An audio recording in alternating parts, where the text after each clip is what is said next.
This show is always live. It's broadcast from our studios right here in Auckland Park. Of course, we broadcast live every weekday morning between 9 and 12 a.m. Today, well, we ask you a tough question.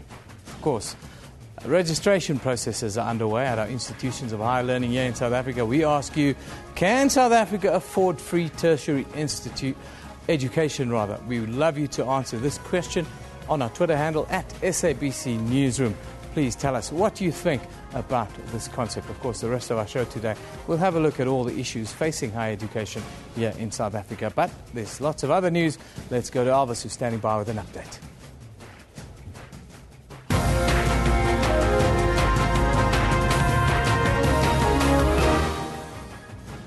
Thank you, Eben. The Minister of Transport is expected to officially release the 2015-2016 festive season road crash and fatality statistics this morning.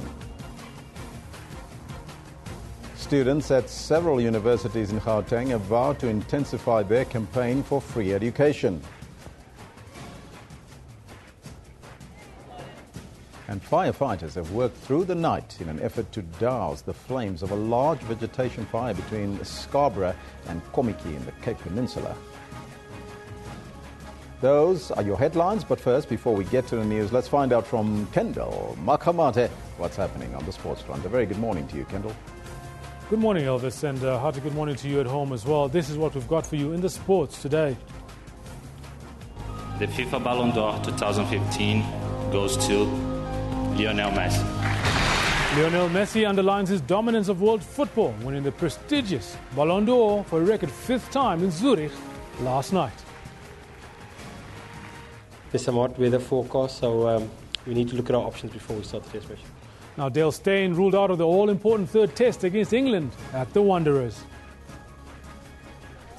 And Brendan Stone, the 22-year-old winner of the BMW South African Open, talks to the SABC about what his victory means. That's what we've got for you in the sports. Make sure you stay around for that, about 10:20 or so. Back to you, Elvis. Thank you, Kendall. Let's take a look at our top story this hour. Firefighters have worked through the night in an effort to douse the flames of a large vegetation fire between Scarborough and Kommetjie in the Cape Peninsula. 200 firefighters spent most of yesterday and overnight fighting the fire. At least 20 informal structures were gutted after a raging vegetation fire spread to the Rasta camp area in Ocean View. A large contingent will remain in the area today. Huge smoke swelled, forcing some community members in the Rasta camp in Ocean View to salvage their belongings. Firefighters battled with flames which were being fanned by heavy winds. A large contingent will also be spending the day trying to quell pockets of flames. It's still unclear what started the fire. For an update on the story, we now cross live to our reporter Vanessa Puna, who was at the scene of the fire. Vanessa, very good morning to you. And can you tell us what is the latest there? Good morning to you too, Elvis. Yes, I'm in Ocean View at the moment, just a few hundred meters away from Rasta Camp, where earlier this morning we did speak to residents, some of them having lost all their possessions in the fire here in Ocean View. Now, also joining me today to speak a bit about the firefighting efforts overnight and also what's expected to happen throughout the day is a Cape Town Fire Services spokesperson, Theo Lane. Mr. Lane, good morning to you. Just in terms of where we're at this morning with this fire, how many crew will still be will be on the ground this morning, and what is the extent of the fire at this stage? This morning we will maintain a presence with about 3 fire engines and 2 water tankers. They will remain on scene throughout the day, and they will be doing the monitoring for any hotspots and any flare-ups that should occur. Should the flare-ups be major, we will call in the assistance of aerial support, that is the helicopters that we used yesterday. Now, we see that the weather still remains windy and very hot. Where is this fire? It has been contained, but where are the hotspots still with regards to this fire? The hotspots are still all the way from Radial, where the fire started yesterday, and all the way to Misty Cliff, Scarborough, and in Ocean View, where we are now. So we have place the vehicles in the entire burn area, and they will monitor for those hotspots. You said to me earlier on it's too soon to gauge exactly what the extent of this fire is. But early this morning, speaking to the community of Rasta Camp, not happy about the kind of service delivered to them, saying that the response was tardy. Could you react to those allegations made by the community? The moment that we noticed that the structures were in danger, we had pooled resources from all the areas, Scarborough, Misty Cliffs, as well as Radial, to come and assist with the protection of the properties that is in the Rasta Camp area. The area is inaccessible to conventional firefighting vehicles, so we had to pull the specialized vehicles, the 4x4 off-road fire tenders, to that to come and assist. So in all, we had basically half of the firefighting crew that was on this entire fire ground that had come to the Rasta Camp to ensure that we can extinguish the fire as quickly as possible and protect as many of the properties as possible. Thank you very much. That's Theo Lane, a spokesperson for Cape Town Fire Services, talking to us a bit about the firefighting efforts that will continue across the area from Red Hill to Scarborough this morning. Most of that fire is contained, but of course, due to the windy and hot weather conditions, firefighters are not taking any chances. They will be on scene. Vanessa, thank you so much for that report. We'll keep you updated as the story unfolds there. Meanwhile, the Minister of Transport is expected to officially release the 2015-2016 festive season road crash and fatality statistics this morning. Last week, the Transport Minister, Dipuo Peter, said that more than 1,000 people were killed on the country's roads over the holiday season. The figure for the previous year was 1,363. The Justice Project South Africa has criticised both the Road Traffic Management Corporation and the Department of Transport for neglecting to update the public about road fatalities. Justice Project went on to say that this is because they'll show a high death toll over the festive season. Jailed Abatembu King Buyelekaya Dalinyebo has rejected the declaration of his son Azanati as the acting king. The Abatembu King has nullified all decisions taken in meetings held in his absence.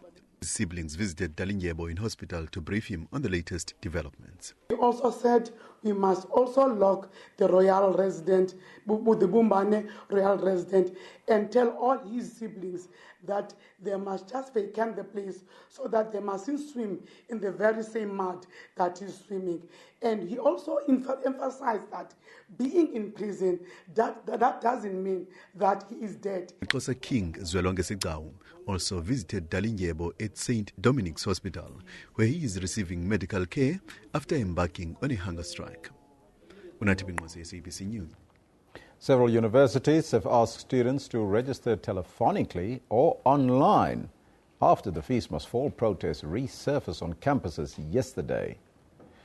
Government has asked student leaders to suspend the protest after announcing a further 6.9 billion rand in addition to the 10 billion rand already allocated to the National Student Financial Aid Scheme.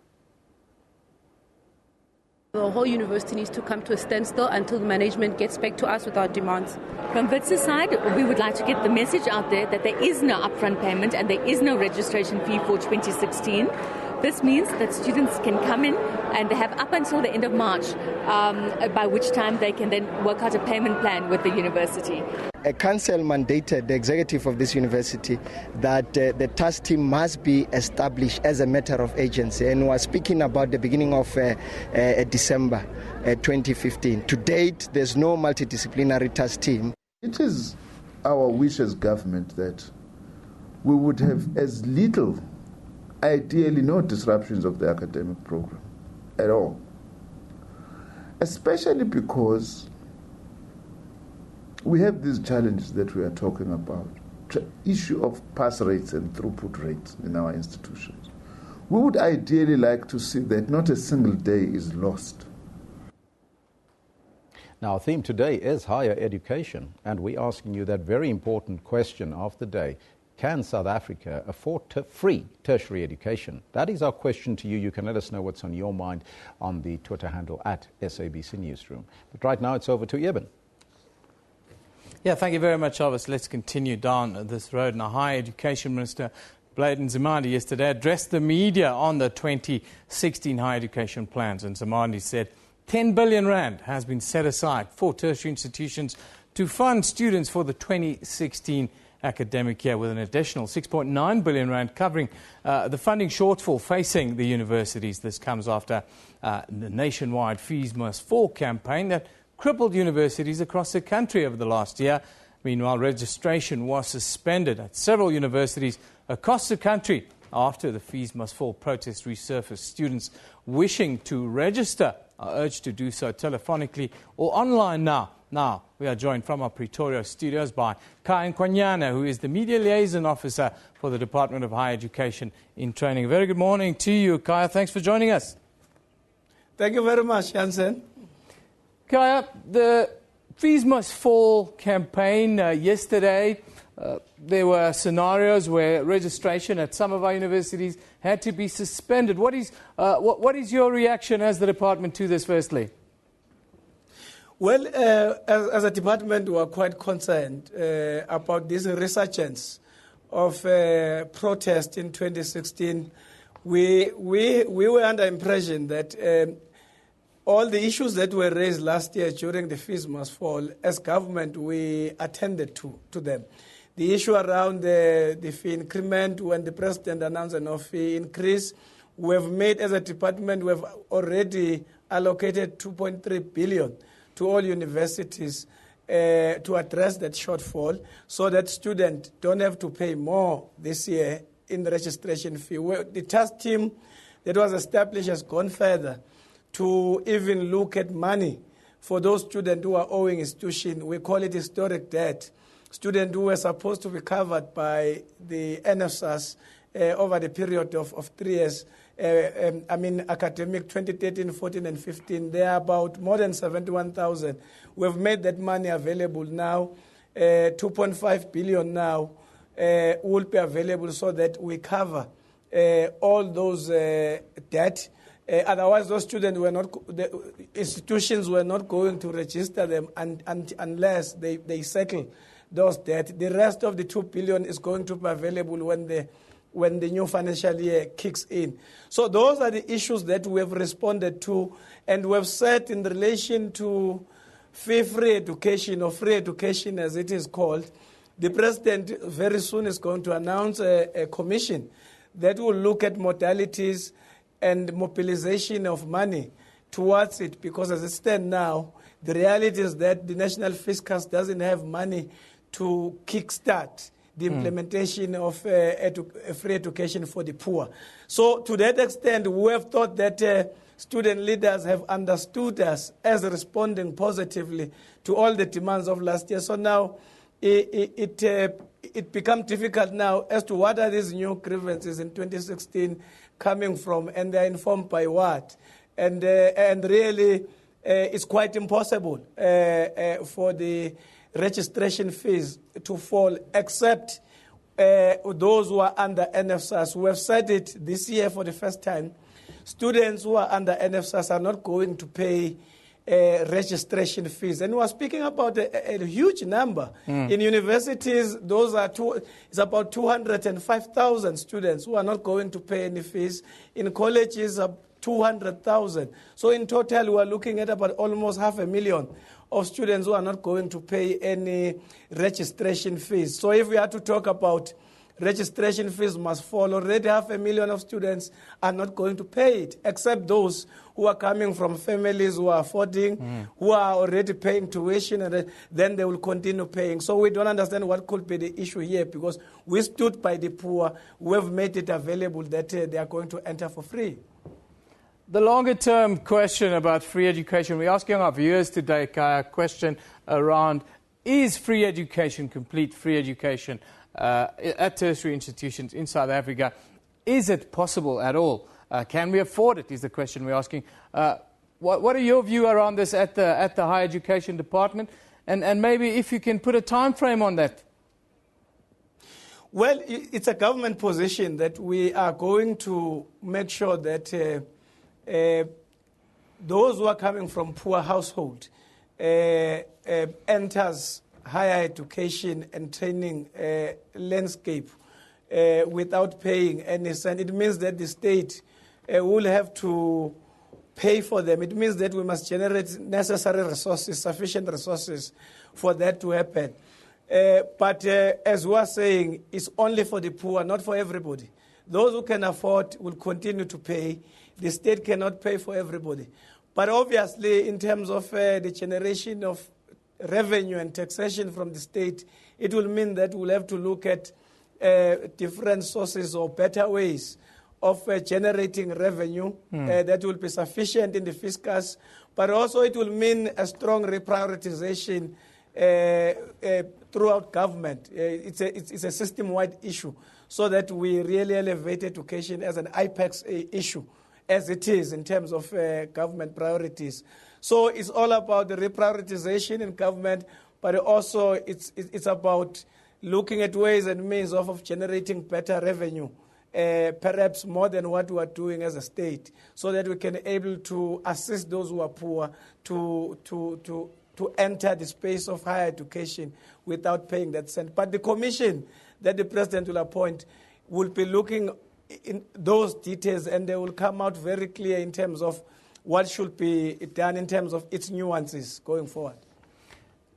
Quickly, Kai, yesterday the minister put a lot of emphasis on vocational training as one of the avenues students coming into the system now should look into. But what are the plans in place to kind of restore the credibility of FETs?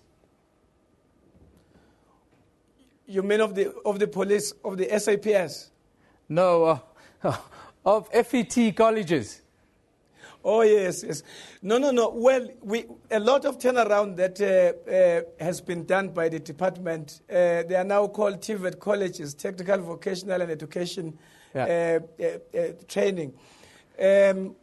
We think that maybe we have not been communicating quite effectively about a lot of quality interventions that have been made. Colleges are now really a future. That's where your skills that are in short supply in the market are to be found.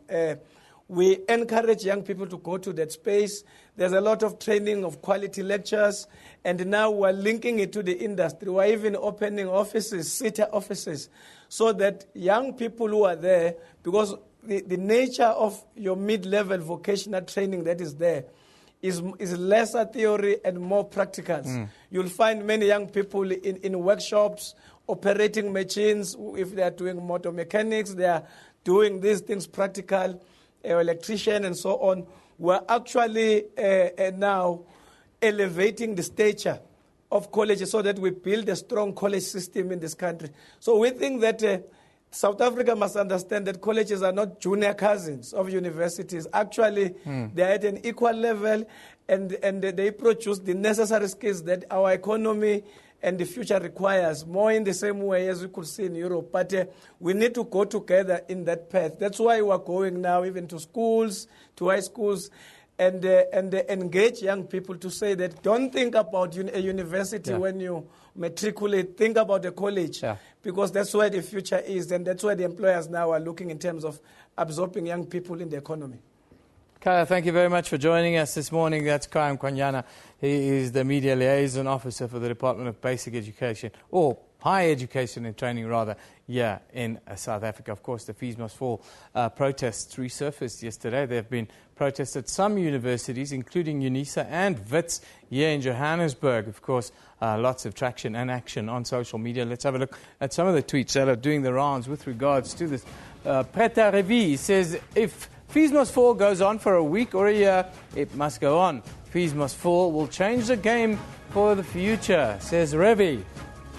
Tumelo talks about Professor Adam Habib making a compelling argument about funding registration at institutions of higher learning. Fees Must Fall movement must consider.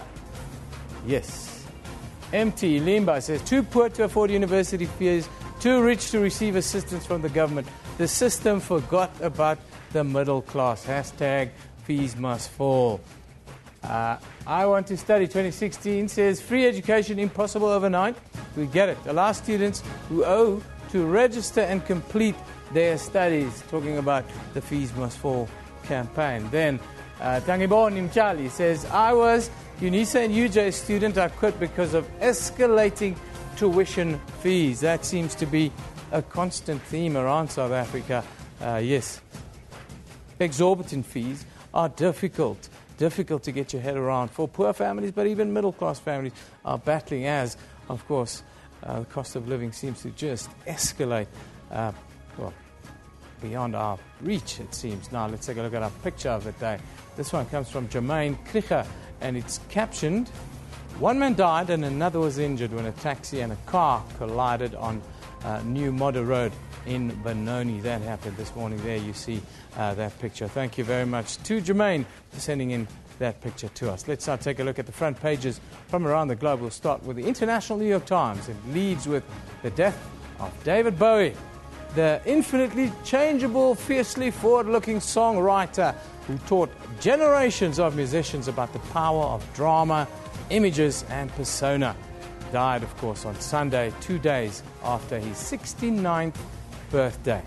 Then we move to Israel, where the Jerusalem Post reports that an ISIS storage facility housing millions of dollars in cash was bombed by US-led coalition forces in the Iraqi city of Mosul. Finally, the Wall Street Journal reports that the global stock rout set off by China last week heralds a new era of increased worldwide influence for the country's isolated stock market as investors worry about management of the nation's huge economy. Now let's take a quick look at what's happening around the country here in South Africa today. We start in Bloemfontein, where 4 farmers are expected to appear in the Parys Magistrates Court for allegedly assaulting and killing 2 farm workers. Then in Nelspruit, there's 2 suspects who were found in possession of more than 70 million rand at the Lebombo border post. Well, they're expected to appear in the Barberton Magistrates Court for a bail application.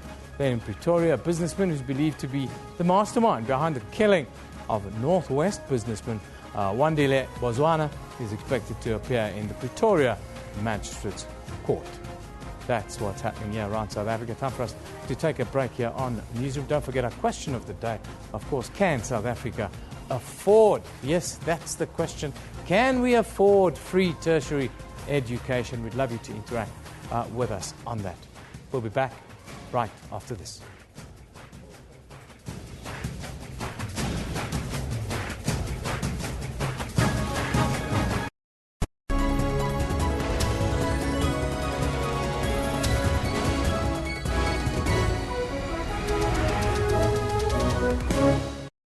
Good afternoon. You're watching the Midday Report. Lunchtime news amplified. But for now, this is what they call home. Their hope to shift to higher ground seems to be against the tide. Midday Report provides you with more than just news stories. I just want Port Elizabeth to know that they own a world-class theatre. Good afternoon. You're with the news at 1 in the headlines. Very good afternoon to you. This is News Live. I'm Natasha Thorpe. Let's take a quick look at what's coming up in your headlines. Good afternoon and welcome to A View from the House. For all things news, tune in to Midday Report weekdays at 12 noon only on the SABC News channel.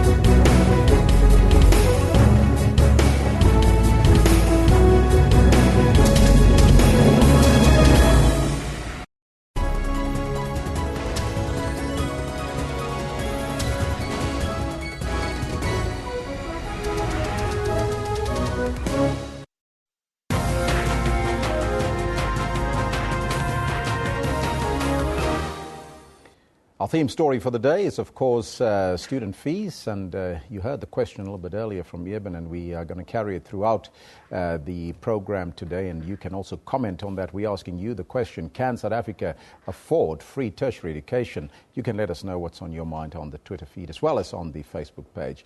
Now, Wits University Student Representative Council, the SRC, has resuscitated the hashtag Fees Must Fall campaign. The SRC says it's concerned about thousands of young people who do not have access to institutions of higher learning despite their academic achievements. Now, students embarked on the Fees Must Fall campaign in October last year, as you can recall. The campaign was in a response to an increase in tuition fees at South African universities. Protests rapidly then spread to universities across the country. President Jacob Zuma eventually declared that there would be no increase in the 2016 tuition fees. Mzwanele Mtwanti, the WITS SRC media officer, is in studio to talk to us about the 2016 campaign. A very good morning to you and welcome. Good morning, sir. First and foremostly, update us as to what is currently happening at WITS. Okay, so currently at WITS, as usual, we come to campus and students want to register and they are faced with the same questions. We cannot fund your registration. So it's many problems that obviously emanate to the problems of funding in the institutions of higher learning. So mainly we had students that were coming to us and they had debt from the university. Previous debt, historic debt. Yes, so this is 2015 debt, for instance, because we had a chunk of first years whose debt was not cleared by the university because previously the university would top up the first years and anyone else who's on NSFAS because obviously the NSFAS wouldn't give enough funding and then the university would take the remaining amount and then they would settle it. But last year they did not do that for our first years. So we had a group of first years now and they want to be returning students as second years and they've got debt, they cannot register. Obviously you have many other ones from the missing neatly, those ones that are just self-funding and they have got debts as well, but they're not from NSFAS. So they want the university then to settle the debt, as the government had obviously announced that there was an amount that was out there to settle the debt, but our university seems to not know about that. Do you know about the debt that has been settled, prehistoric debt that has been settled by NSFAS to the university? Because that debt has been settled, apparently. Apparently, because and then if it was settled, then we wouldn't have the students that are coming to us saying that I've got a hold, I can't see my results, I've got a hold, I can't register because the fees are outstanding from last year, from 2014, from 2013.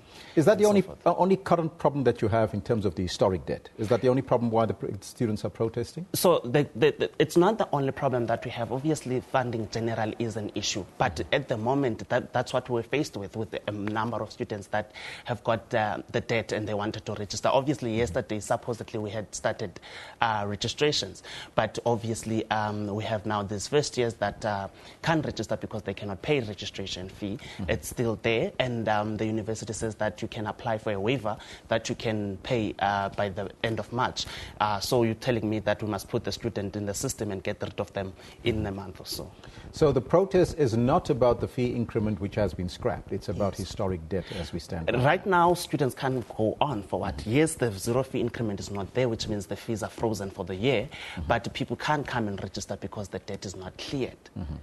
Are you talking to management? We've tried to talk to them many times, and they had promised us that they would sort these issues because, I mean, we didn't have normal holiday because students obviously would be calling and trying to find out what's the issue with their outstanding fees. And we tried talking to them, we're like, we've got this group of students, they are bothering, they're asking if the university can assist them, if the SRC can assist them, but there's no amount of fundraising that the SRC can do to solve the VETS problems that we have there of the students that want to register now. Firstly, they can't register because of the debt, and then we've got the first years that can't register because they don't have money, and we can't take the risk of putting the students inside campus and we get rid of them in a month or so. Registrations has been closed now. Students can only do it online. Are you concerned about first-year students to register? We are very concerned about first-year students. I mean, we're very concerned, like when they arrived yesterday, because they arrived in numbers, they wanted to register for medicine. Health sciences was supposed to register yesterday, and obviously we couldn't because it's an injury to all of us. It's a pain to all of us, all the students that are admitted to the institution of higher learning. It's an issue for all of us to look at. So we're very concerned about the first years, and we tried to make provisions for them to remain on campus and try to provide accommodation and refreshments for them. The SRC is working very hard to make sure that the students are fine, in the sense that until the management agrees that the students can register for free, not register for free, because them registering and having to pay the money by the end of March is registering for free. So they need to register, and that money needs not to be built on them because they can't afford. I mean, if I come now and say I can't pay 10,000, if I can't pay 10,000 now, once I register, the loan is not going to be 10,000, it's going to be 100,000 as the VETS fees are. So by the end of March, obviously, you're not going to be even expecting me to pay 10,000, you'll be expecting me to pay something 90 to 100,000. Swanele, how do you propose as the SRC the way forward in order to resolve this and start the 2016 academic year? Yeah, so we're hoping that firstly, the university can understand that the debt clearance needs to happen. And then secondly, if they can allow our people to register without having to pay the money. So they must register for free. So we tried to have conversations with the university. It's a lot of money for them, so it's a stress for them as well. They can understand. But we cannot take it anymore as the SRC because it's a lot of students that we have to deal with on a daily basis, and it's difficult for us, which is why we've resolved to this way of demonstrating the pain that the students are going through. We've run out of time, but just briefly, where do you expect that money to come from? The debt clearance, the government has announced it. So we expect it to be implemented on campus. And therefore, the registration amount, really, it's when you ask why we are paying registration, they will tell you it's for you to secure your space. So if I'm here saying that I want to register, so I've secured my space. So we expect the university, therefore, to come and say that we will bill you on the courses that you've registered for, on the accommodation that you've required, and the food that you'll probably be eating, but not to ask them to pay upfront 10,000 or 4,000 for them to register as students. Swanele, thank you so much for joining us here in studio. Thank and you. Good luck with your course. That was Mzwanele Mtwanti. He's from WITS SRC. He's in studio to talk about the WITS fees must fall. Now, earlier, I talked to the National Student Financial Aid Scheme Chief Executive Officer, Mzulwa Dakar, about the allocations of the NSFAS funding. And we started asking him how the funds will be allocated.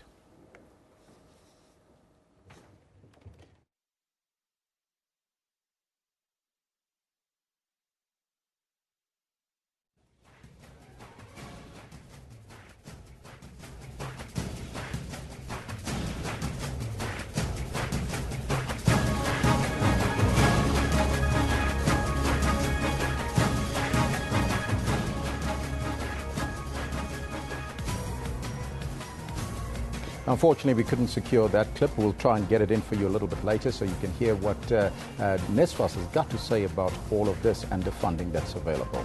Let's take a look at some of your comments that's available right now. One of the great singers, a rock singer that is, David Bowie, has died at the age of 69, following an 18-month battle with cancer. Let's take a look at what you are tweeting this morning on social media. Send us your comments on the Twitter handle at SABC Newsroom. This one from Anand R says, his death made us remember the likes of the Beatles, Gary Newman, Iggy Pop. You remember Iggy Pop, Steve Strange, Nirvana, Queen, Green Day, and Paul McCartney. Hashtag David Bowie. This one from AKF says, rest in peace, David Bowie, quite a fantastic artist and a musician, one who will be truly missed. David Bowie, rest in peace, David Bowie. Be well, Major Tom. That's from AKF. This one from Nayab says, a day never goes by when I don't hear a Bowie song, and it'll continue that way. He lives on through his beautiful music, says Nayib there on the Twitter handle. Colin Donain says, as you get older, the questions come down to about 2 or 3. How long? And what do I do with the time that I've got left? That's a question mark from Colin Donain there, hashtag David Bowie. These are some of your comments, and what a great singer he was, David Bowie, for those of you who remembered him.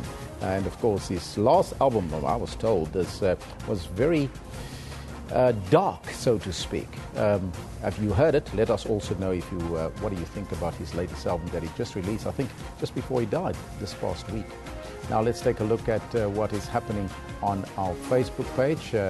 And on the Newsroom Facebook page, that is today. Let's take a look there. And it says here the Higher Education Minister, Bladen Zamande, is expected to meet with student leaders on Thursday. You can see it on the screen there. The meeting comes as several universities resorted to calling on the students to register telephonically or online after the Fees Must Fall protest resurfaced on several campuses yesterday. And then, looking at that picture there, firefighters worked through the night in an effort to douse the flames of a large vegetation fire between Scarborough and Komiki on the Cape Peninsula. And also, 4 farmers from Parys in the Free State are expected to apply for bail in the town's magistrates' court. The men stand accused of the murder of 2 alleged farm attackers. Now, you can find all of these stories and more on our Newsroom Facebook page, or you can visit our SABC website at www.sabc.co.za/news. Let's now take a break, and we'll be right back after that.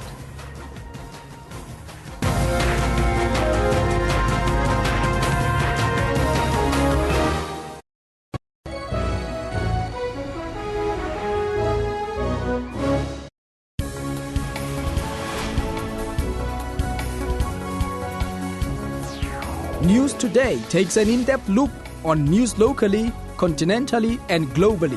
We bring the world to your home. We cover all economy news extensively to keep you informed.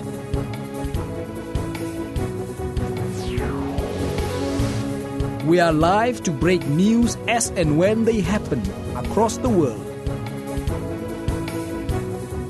We analyze news using experts in all aspects. Make a date with News Today every Monday to Friday from 3 to 5:30 p.m.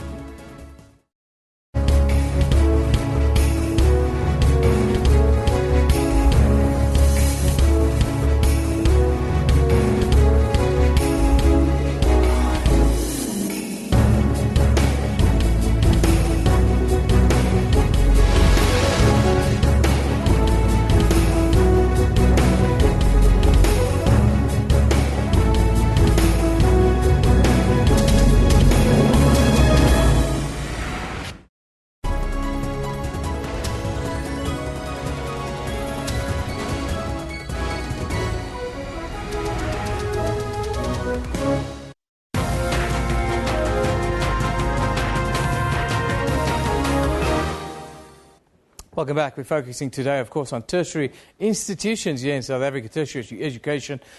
Tough questions being asked. This is the one we ask you today. Can South Africa afford free tertiary education? At SABC Newsroom. You can also go to our Facebook page, put it up there. We'll put it up a little bit later, or as we go through the show, to gauge the mood, not just among students, but also you at home. Now, our reporter, Makiketla Motlabe, is at where the Fees Must Fall campaign, of course, kicked off again yesterday. Makiketla, very good morning to you. Thanks for joining us.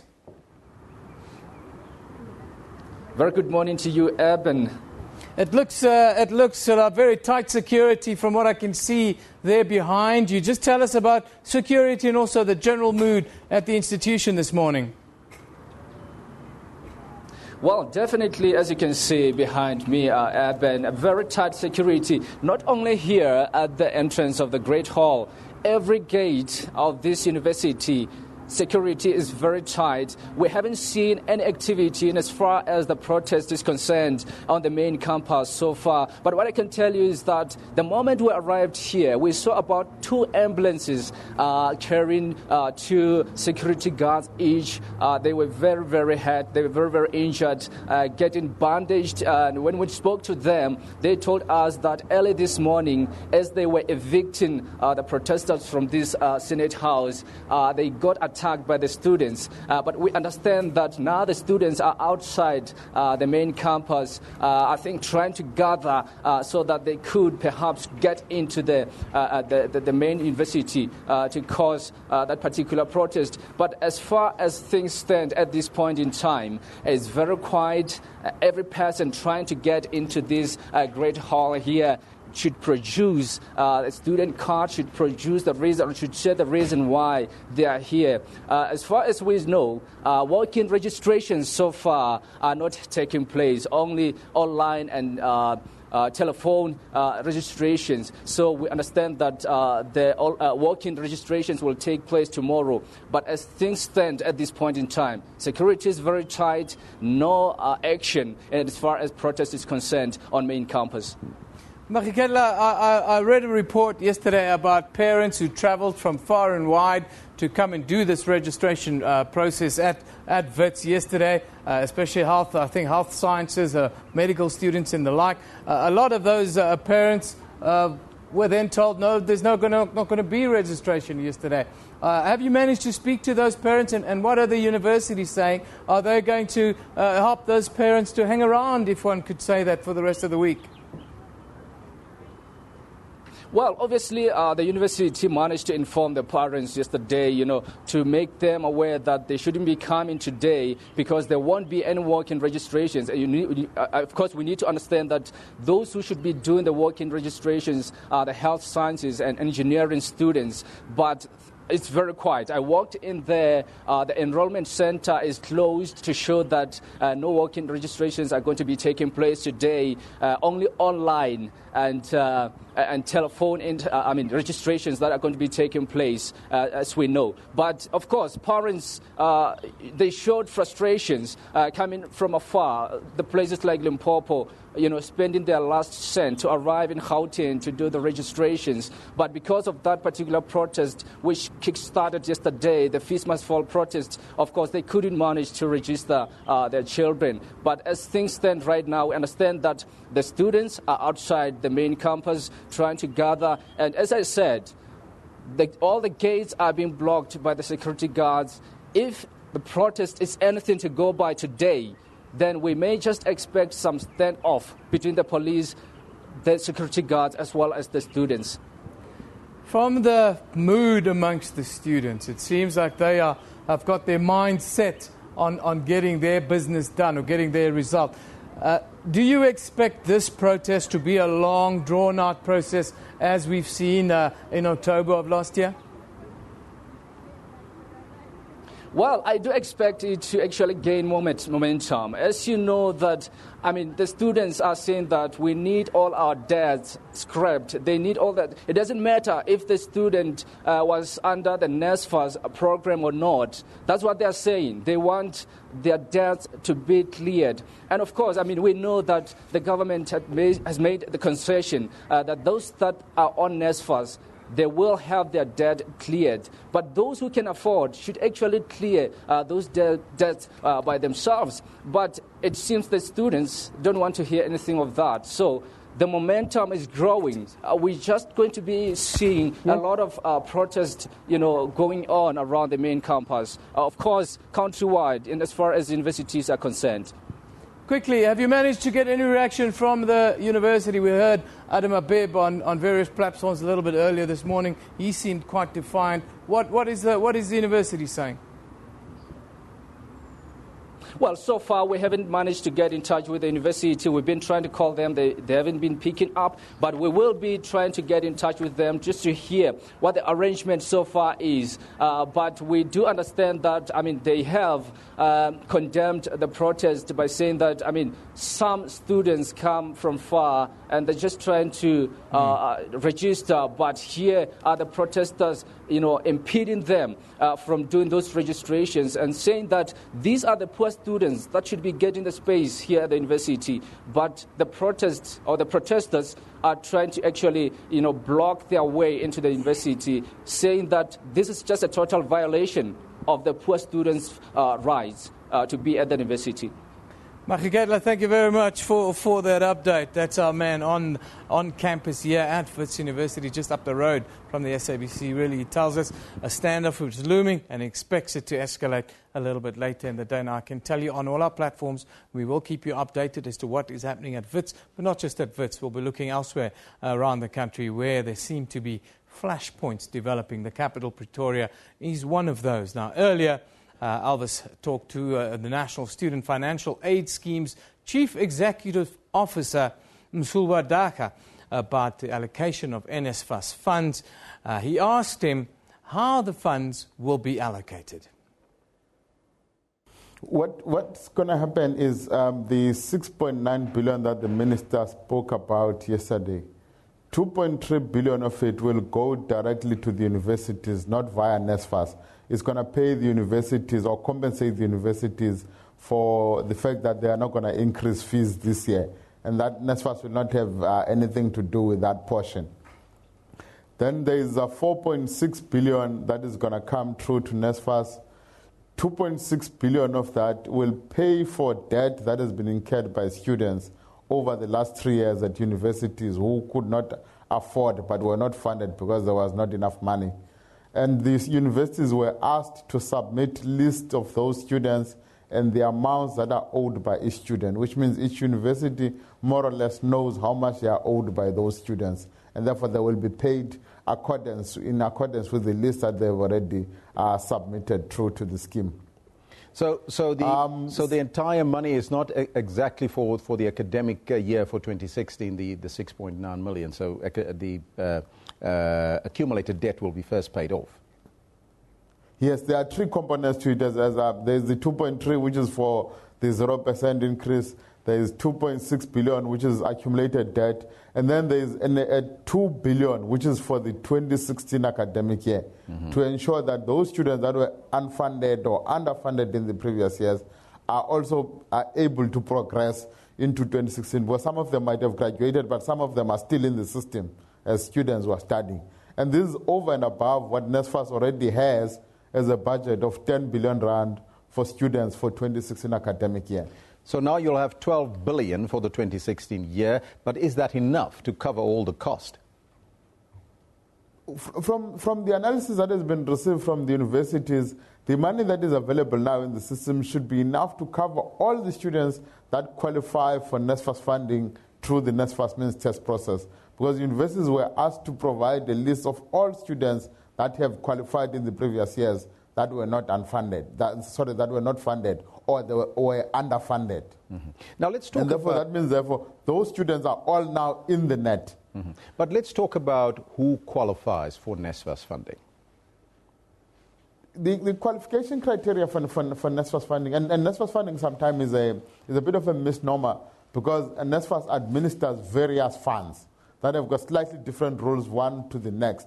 But general, let me just tackle the general criteria for qualification, which is financial need and academic performance. Therefore, we run a means test that then puts the family income and the expenses of the student, and it then gives a result that says your family can't contribute anything for your studies because they don't earn enough money or they don't earn money at all. And therefore, that student should be fully funded. But for other students, the means test might say your family should contribute 6,000 rand out of, say, of your 60,000 rands. And therefore, NSFAS would give that student 54,000 rand to top up to what the family should contribute. Therefore, there is a sliding scale. The means test starts funding from the poorest students up the economic ranks. On the other side of the criteria is academic performance. Therefore, students who are doing quite well within their income band are the first to be funded. But again, as students continue from year to year, we require that they at least passed half of the modules that they have registered for. But also we fund students for a maximum of the normal number of years for that qualification plus an additional 2 years, because we recognize that some of the students that come from the school system might come not fully prepared for university, and they might fail 1 or 2 modules in the course of their studies. There is a grace period of 2 years in terms of the funding period. Therefore, that's broadly the criteria, but there are other funds that concentrate on certain areas or fields of study. For instance, there's a fund that's for teacher education, there's another fund for scarce skills, which has got slightly different rules to the broad criteria. But there are students who have parents who work as public servants, for instance, but they cannot afford funding, tertiary fees, and they do not qualify for NSFAS. How can such parents be accommodated and students be accommodated in the system? This is the current gap that exists in the system. of what we loosely refer to as a missing middle. Parents that, according to the current ministers, they appear to be able to afford, but their material circumstances, they are unable to afford sometimes high university fees. And now there is work, if remember the output of the presidential task team was there needs to be specific project focusing on that group of students. And the plan is to have a test phase in 2017, a product that is going on test phase in 2017 for full implementation in 2018 to deal with the students whose family income falls within what we call the middle, which is they are not rich enough to be able to pay, their way easily through university, but they are also not the poorest members of society in terms of the NSFAS means test. Mr. Dakar, thank you so much for your time and that explanation.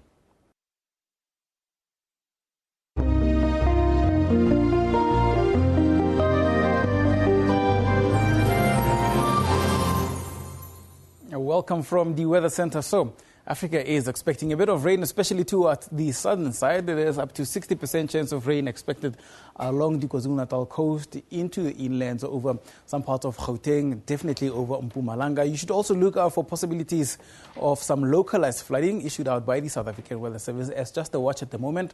Otherwise, clear and dry conditions are expected for much of the west, and then for tomorrow, a little bit of clear conditions up north towards Mozambique as well as over some parts of Tanzania. Temperatures are expected to be still on the upper side for the 30s towards Windhoek, Gaborone, and even the capital of South Africa is going to be quite hot. We're expecting sunny skies for the west, but then a bit of rainy weather is expected towards that eastern interior, going all the way towards the northeastern parts. Do expect a bit of showers into the tropics as usual. You're expecting rainy conditions right across the central parts of the DRC, including the northern part of Zambia. Possibilities of those showers spreading towards the eastern side as well as over much of the west coast. And temperatures are expected to remain just into the lower 30s. Looking at Kinshasa, 31 is your maximum there, but then further up north, temperatures also increase as Bangui reaches a maximum of 39, Juba is at 38, and then a rainy east is what you should expect for today as well as over tomorrow, your Thursday, and as well as over next into Friday. Yeah, we're expecting lots and lots of rain along those parts. Over Saudi Arabia, some showers are expected just along the coastal part. The coastal city of Mecca is expected to be a bit rainy. Otherwise, dry and clear conditions for much of the interior. Nothing is expected along here. Temperatures still on the upper side of the 20s. For most parts, Luxor 26 degrees, and then hotter weather for El Fasher at 36. Agadez is at 32. Port Sudan also into the upper 20s. Mecca, well, similar conditions as yesterday. 31 is your maximum temperatures there. 16 towards Damascus, and Baghdad is expected to be much cooler at only 4 degrees. Just have a look at this. Sahara Desert, nothing is happening here. Clear skies. It looks like there's a shade of rain just along the western coast, but there's basically nothing happening there. There'll be a bit of cloud and maybe some moisture in the sky, but no precipitation is expected later into the afternoon. Lagos is going to be dry. There's some clouds that we're expecting there, but no rain will be coming through. Sunny skies for Naimi as well as in N'Djamena. Those are quite high in terms of temperatures, 35 and 37 respectively. 32 towards Lagos. If you're going to be in the Togolese coast, also expect a bit of rain along those parts. That is it for the weather, but do stay tuned. There should be more later.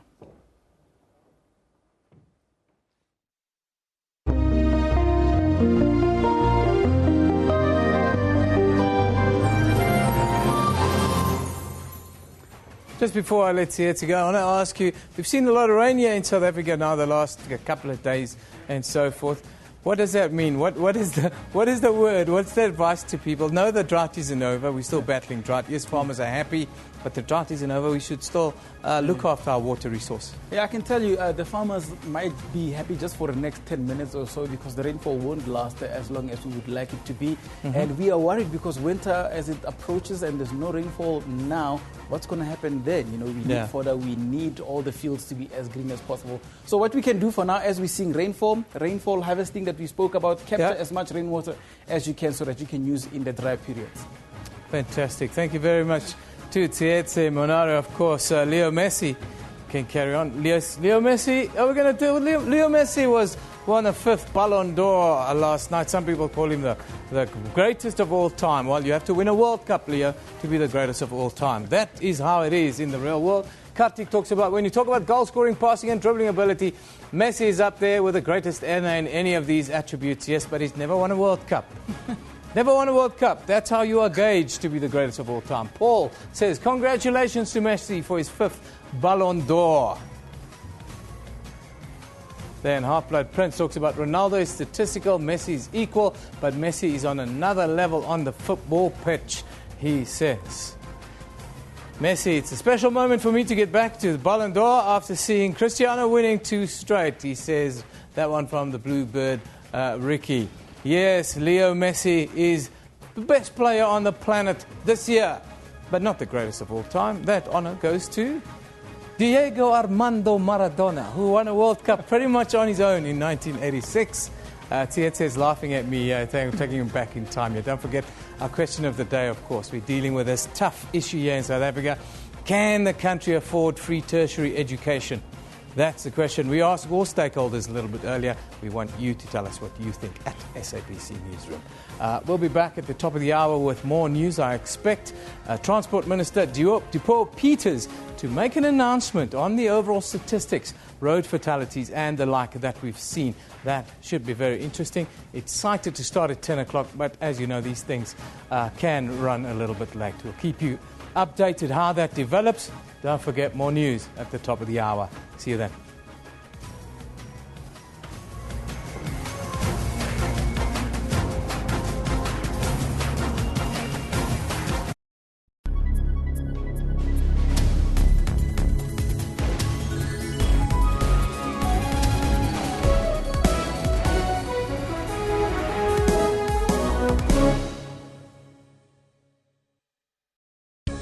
As stories are broken around the world, SABC makes sure you do not miss out.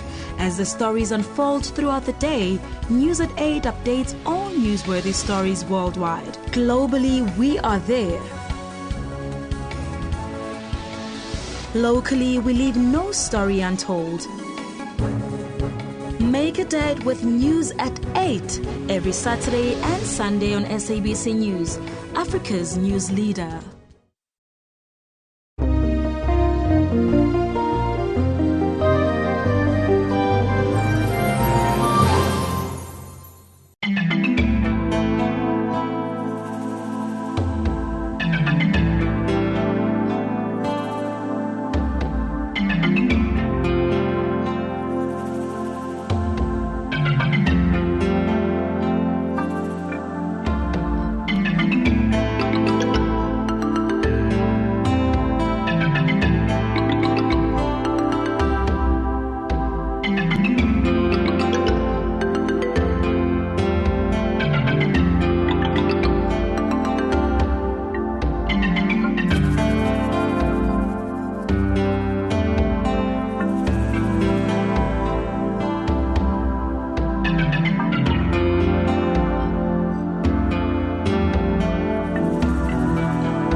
It's 10:00 hours Central Africa time on this Tuesday, the 12th of January 2016. This is Newsroom on SABC News Channel 404, Jumbo Africa, and a very warm welcome to the second hour. I'm Elvis Preston. Will be with you until 12 o'clock.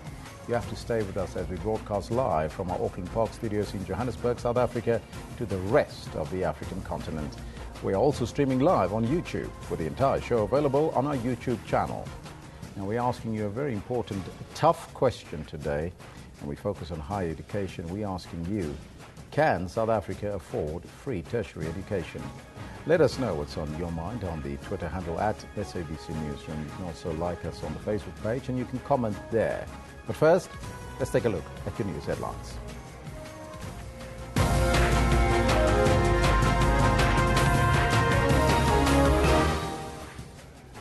The Minister of Transport is expected to officially release the 2015-16 festive season road crash and fatality statistics this morning. Students at several universities in Gauteng have vowed to intensify their campaign for free education. And firefighters have worked through the night in an effort to douse the flames of a large vegetation fire between Scarborough and Kommetjie in the Cape Peninsula. Now, those are all your headlines, but before we get to the news, let's find out from Kendall Makamate what's happening on the sports front. A very good morning to you, Kendall. Good morning, Elvis, and a hearty good morning to all of our viewers at home as well. In the sports, this is what we have for you today. The FIFA Ballon d'Or 2015 goes to Lionel Messi. Lionel Messi underlines his dominance of world football, winning the prestigious Ballon d'Or for a record fifth time in Zurich last night. There's some hot weather forecast, so we need to look at our options before we start the test match. Now, Dale Steyn is ruled out of the all-important third test against England at the Wanderers. And Brendan Stone, the 22-year-old winner of the BMW South African Open, talks to the SABC about what his victory means to him. So be sure to stick around for that around about 10:20 or so. Back to you, Elvis. Thank you, Kendall, and a young rising star in the making there. Absolutely. There you have it. Kendall will be back a little bit later. Our top story this hour.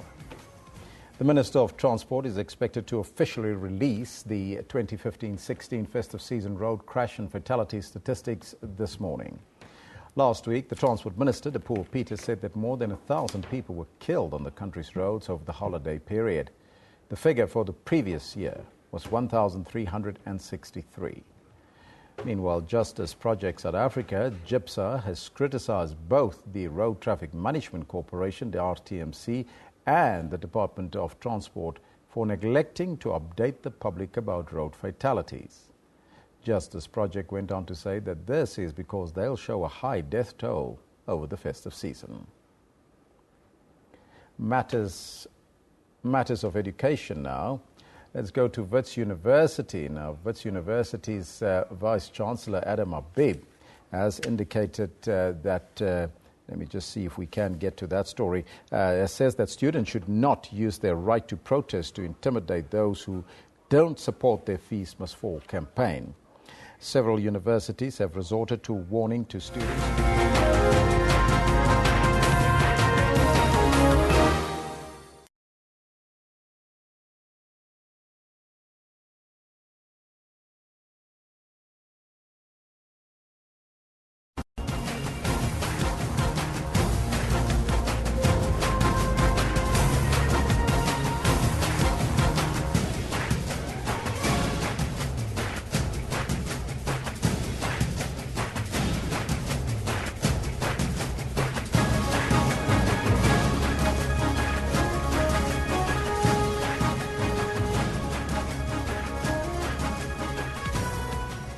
Let's continue with that story we had earlier. Wits University Vice-Chancellor Professor Adam Habib says that students should not use their right to protest to intimidate those who don't support their fees must fall campaign.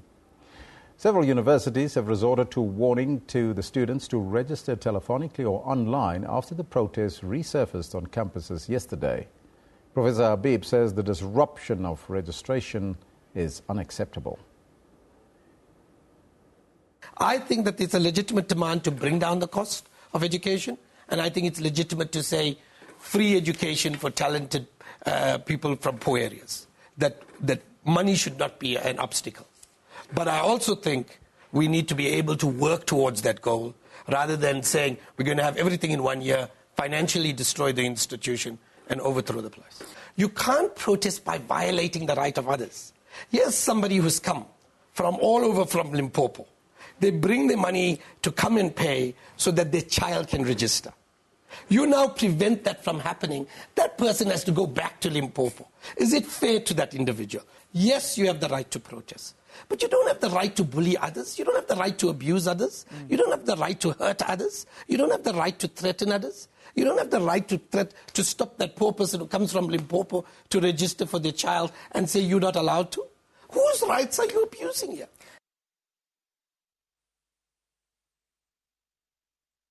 To fund students for the 2016 academic year. This in addition to the 10 billion already allocated to the National Student Financial Aid Scheme. But with universities inundated with school leavers, a renewed plea from the Higher Education Department to consider other options as well. On the cusp of a new chapter in life, many hope to pursue a university education. But they are up against the odds, from funding to securing a space. Universities simply cannot absorb all the candidates. More than 166,000 received university exemption passes in 2015. It has never been envisaged that everybody who passes grade 12, the only route is a university. No university, there is nothing. There is no economy that works like that in actual fact, globally. I think it's important to emphasize this point so that we can get the system perfectly balanced. And a plea to consider other forms of post-school education. We would like to make them aware of approximately 517,402 opportunities available to them within the post-school system. That is in our 26 universities, 50 technical and vocational education and training colleges, and various workplace-related training opportunities. The department defended the quality of education at TVET colleges. Enrollment has increased to nearly 800,000 students. Sipho Stirman, SABC News, Pretoria. Now, as promised, the Minister of Transport is expected to officially release the 2015-2016 festive season road crash fatality statistics this morning. Let's go there live. 9% of total crashes during this season, followed by light delivery vehicles at 22.7%, minibuses or combis at 10.1%, and trucks contributed 4.8%. The majority of people who died were passengers at 38.3%, followed by pedestrians at 34.9%. Drivers contributed 23.9% of the fatalities, and cyclists 2.8%. The age group most affected for drivers as well as passengers and pedestrians are between the ages of 25 to 39 years, accounting for about 47.9% for drivers, passengers 38.5%, and pedestrians 34.3% of the fatalities respectively. Children aged from 0 to 4 contributed 10.4% of pedestrian deaths. And this is a misnomer to say children contributed, because it is the drivers and parents who are responsible for this 10.4% of the deaths of our children. The gender mostly affected was males, with a contribution of 74.4% of total fatalities. Females at 25.2% of the fatalities. Very disturbingly, of this number, 81.4% is apportioned to blacks, whilst the remainder varies between colored, whites, Asians, and foreigners. The gender of 0.4% of the people was undetermined because they were burned beyond recognition. Weekends continue unabated to pose a major challenge, as ably demonstrated by the recent festive season reality. Most crashes occurred on Friday, Saturday, and Sunday. The highest fatal crashes were recorded on Saturday at a percentage contribution of 22.2% of the total fatal crashes, followed by Friday and Sunday with 18.8% and 16.9% respectively. A new phenomenon has come to the fore this year, with most crashes occurring between 2 o'clock in the afternoon and 23 hours which happened at 51.4%. This stark contrast to the norm, if you compare it to the previous years, might be confidently attributed to our relentless and resilient implementation of the 24/7 law enforcement. Ladies and gentlemen, human factors contributed the most to the crashes, with many collisions occurring as a result of jaywalking. People crossing the street, freeways, and roads wherever they want to. Speed that was too high for circumstances, overtaking in the face of oncoming traffic, hit and run, and driving under the influence of alcohol. The analysis further brought to the fore a very painful reality of the role played by unroadworthy vehicles. Key to the vehicle factors that contributed to the crashes were tire bursts, faulty brakes, and smooth tires, while environmental factors included sharp bends, wet surfaces, and poor visibility. I would like to take this opportunity to extend our sincere condolences to the families and friends of those who lost loved ones during the festive season. I also wish speedy recovery to all those who are recuperating in hospitals and elsewhere in their different homes. Let me reiterate once more that we do not take the confidence and responsibility bestowed upon us lightly, and we need to do all in our power to instill a sense of belonging and hope for a brighter future for all our citizens. We are more inspired by the fact that our statistics are actual figures and not estimates as other countries do, and we account for each and every crash inclusive of municipal and rural roads. Our collaboration with StatSA to validate and verify the accuracy of our figures gives us more comfort and confidence that we are in the right direction towards the attainment of our UN Decade of Action targets. Ladies and gentlemen, in the period between the 1st of December and January 11 of 2016, the 1,387 fatal crashes experienced on the roads represents an 11% increase in the number of crashes compared to the 2014 festive season, where 1,253 crashes were recorded. The situation could have been more bleak had we not intensified our interventions and heightened our visibility. In the period under review, we have stopped and checked 1.7 million vehicles, arrested over 6,000 motorists for drunken driving, 808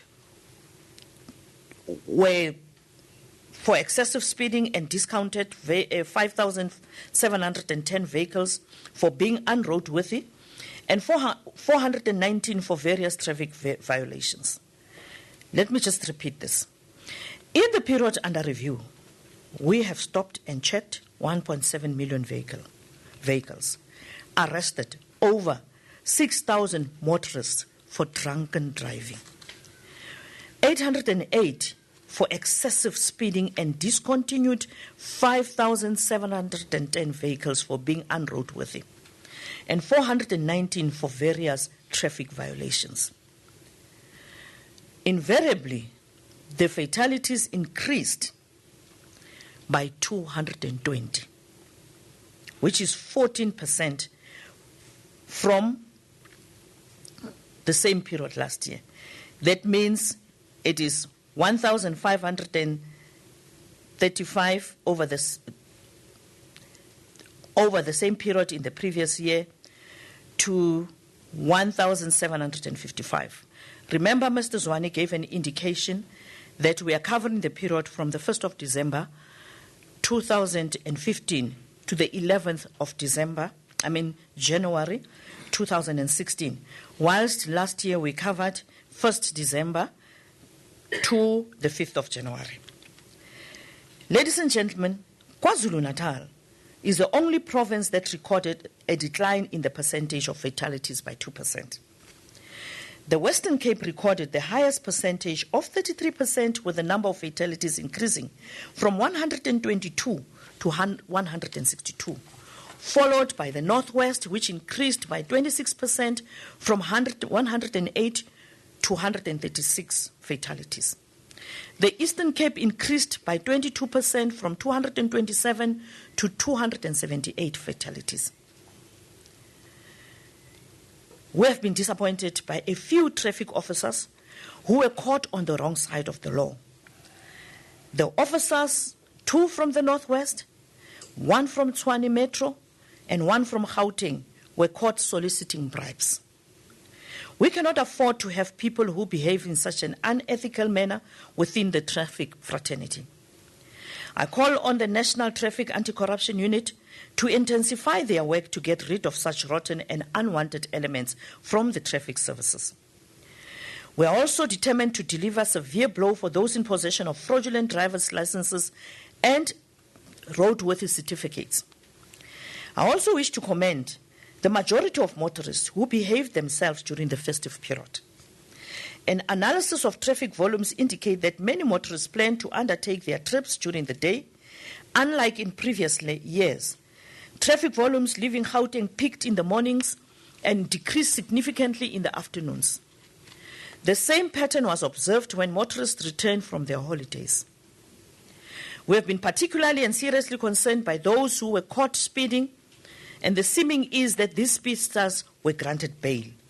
This sends a completely wrong message to the public, and it demoralizes our traffic officers. And I want to indicate here, MECs and Deputy Minister, DG and CEOs, there are people who believe that being stopped for speeding, it's just a temporary hindrance because you will be given a ticket if you are below 160 at 159.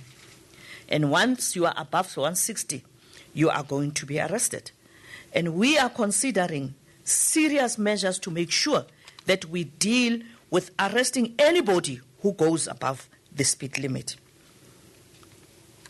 We urge the Road Traffic Management Corporation to intensify and fast-track their engagement with the Department of Public Service and Administration to finalize and amend conditions of service in order to implement the 24/7 law enforcement without any limitations.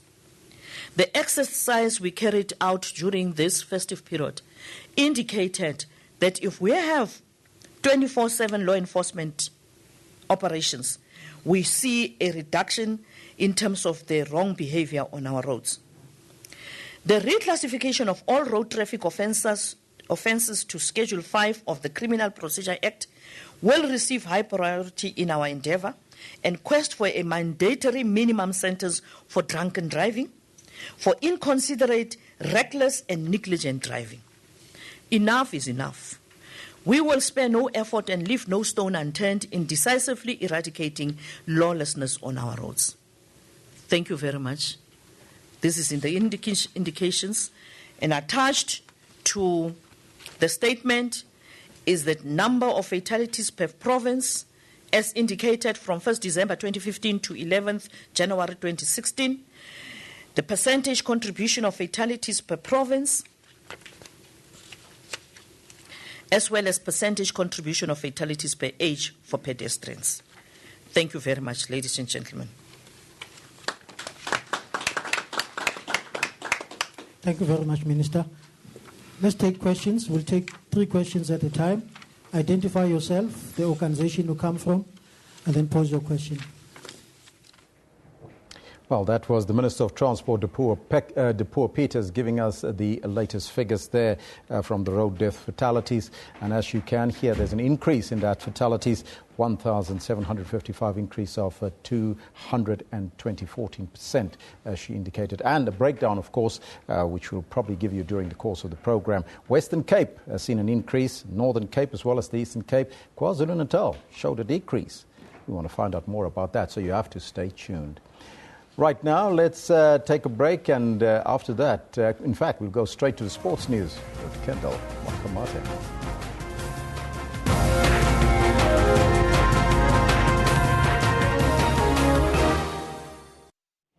Yeah, but I did. I said, but then he showed me.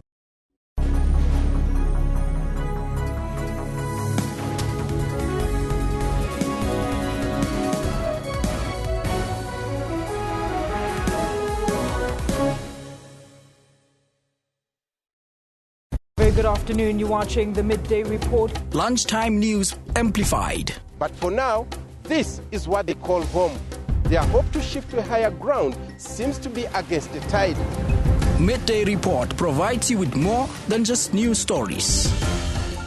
I just want Port Elizabeth to know that they own a world-class theatre.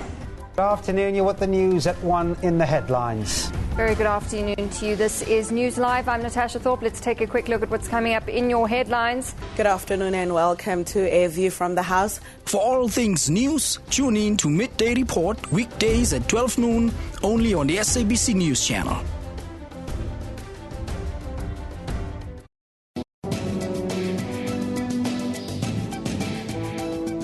Children's rights and health are a priority in the journey of good health. All children should have access to adequate health care, not only curative but preventative as well. How to identify ADHD on children. ADHD is a childhood disorder which manifests with the symptoms of hyperactivity, impulsivity, and or inattention. Is breastfeeding still a vital nutrition to babies even today? Breastfeeding for the first 6 months of life is absolutely crucial. Catch Health Talk with Dr. Sello Mutawung every Saturday from 9 till 10 a.m.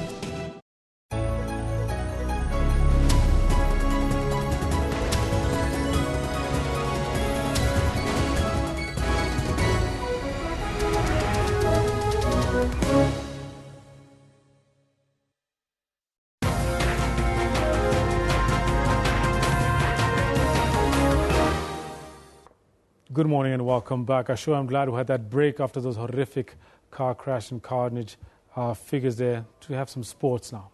Argentina and Barcelona 4. Lionel Messi has been voted the World Soccer Player of the Year once again.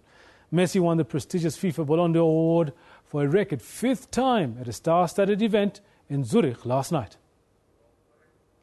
After a tough year for soccer's world governing body FIFA, the who's who of the soccer fraternity gathered in the Swiss city to celebrate the sport's greatest players. Joining Cristiano Ronaldo and Neymar on the shortlist, Messi was always the favourite to take top honours once again. Lionel Messi. With his Spanish club, he won the treble, La Liga, the Copa del Rey and the Champions League, as well as the Club World Cup, scoring 52 goals in 61 games, a goal every 100 minutes. I want to thank football in general for everything that it has brought me, both the bad and the good, because it's made me grow and learn always. After the ceremony, Neymar was full of praise for his Barcelona teammate. I'm enjoying being here with the others. It's a great victory, a great happiness. Congratulations to Lionel for winning the award another time. I'm very happy that I was here. United States midfielder Carly Lloyd, who scored a hat-trick in the Women's World Cup final, won the Women's Player of the Year award. It's very rewarding. It's a lot of hard work. It's a lot of tough times, frustrating times, but if you stay the course and you never lose sight of what you want to accomplish in life, it's all possible. Brazilian club player Wendell Lira won the Goal of the Year award for a spectacular overhead kick in a state league game, while Barcelona's Luis Enrique was named Coach of the Year. United States coach Jill Ellis was named Women's World Coach of the Year after leading her team to World Cup glory in 2015. Liesl Zankel, SABC News.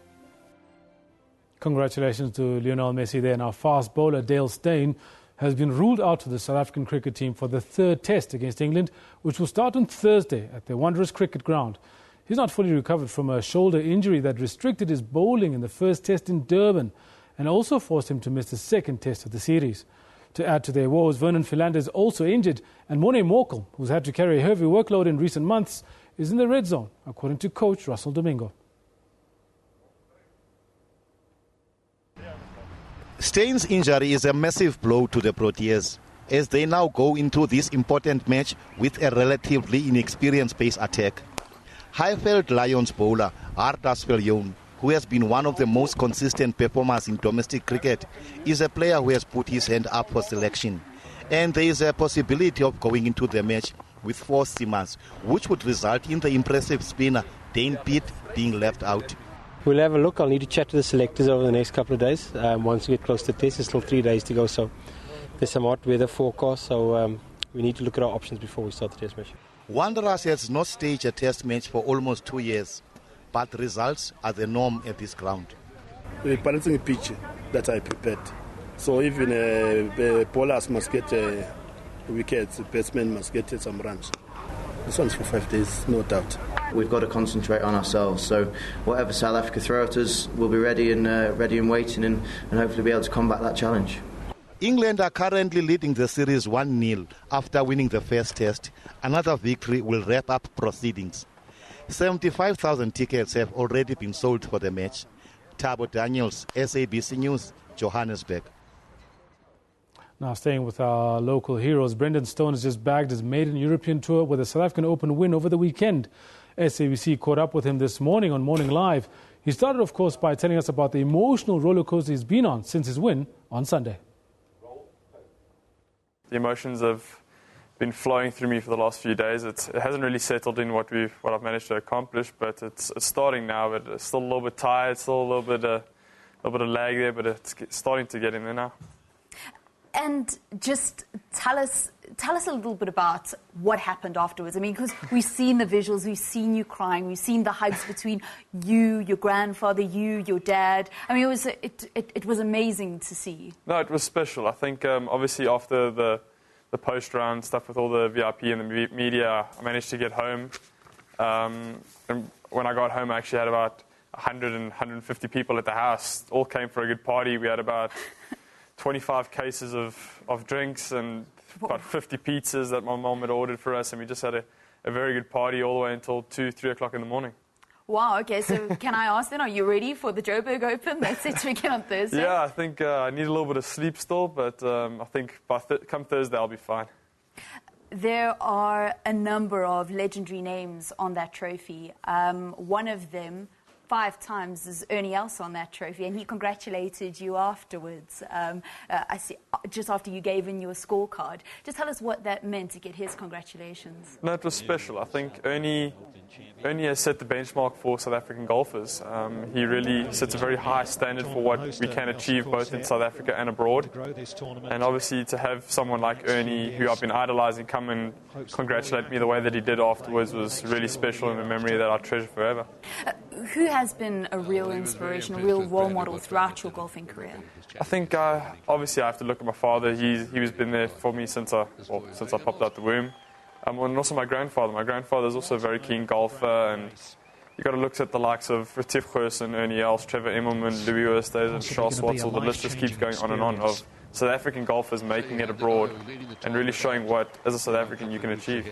What is it that you would like to achieve in your golf career? To be very honest, right now, if I could have the career of Ernie Els, I'd take it. But you always want to be that a little bit better, so hopefully one day I can try and beat his record and see what I can do.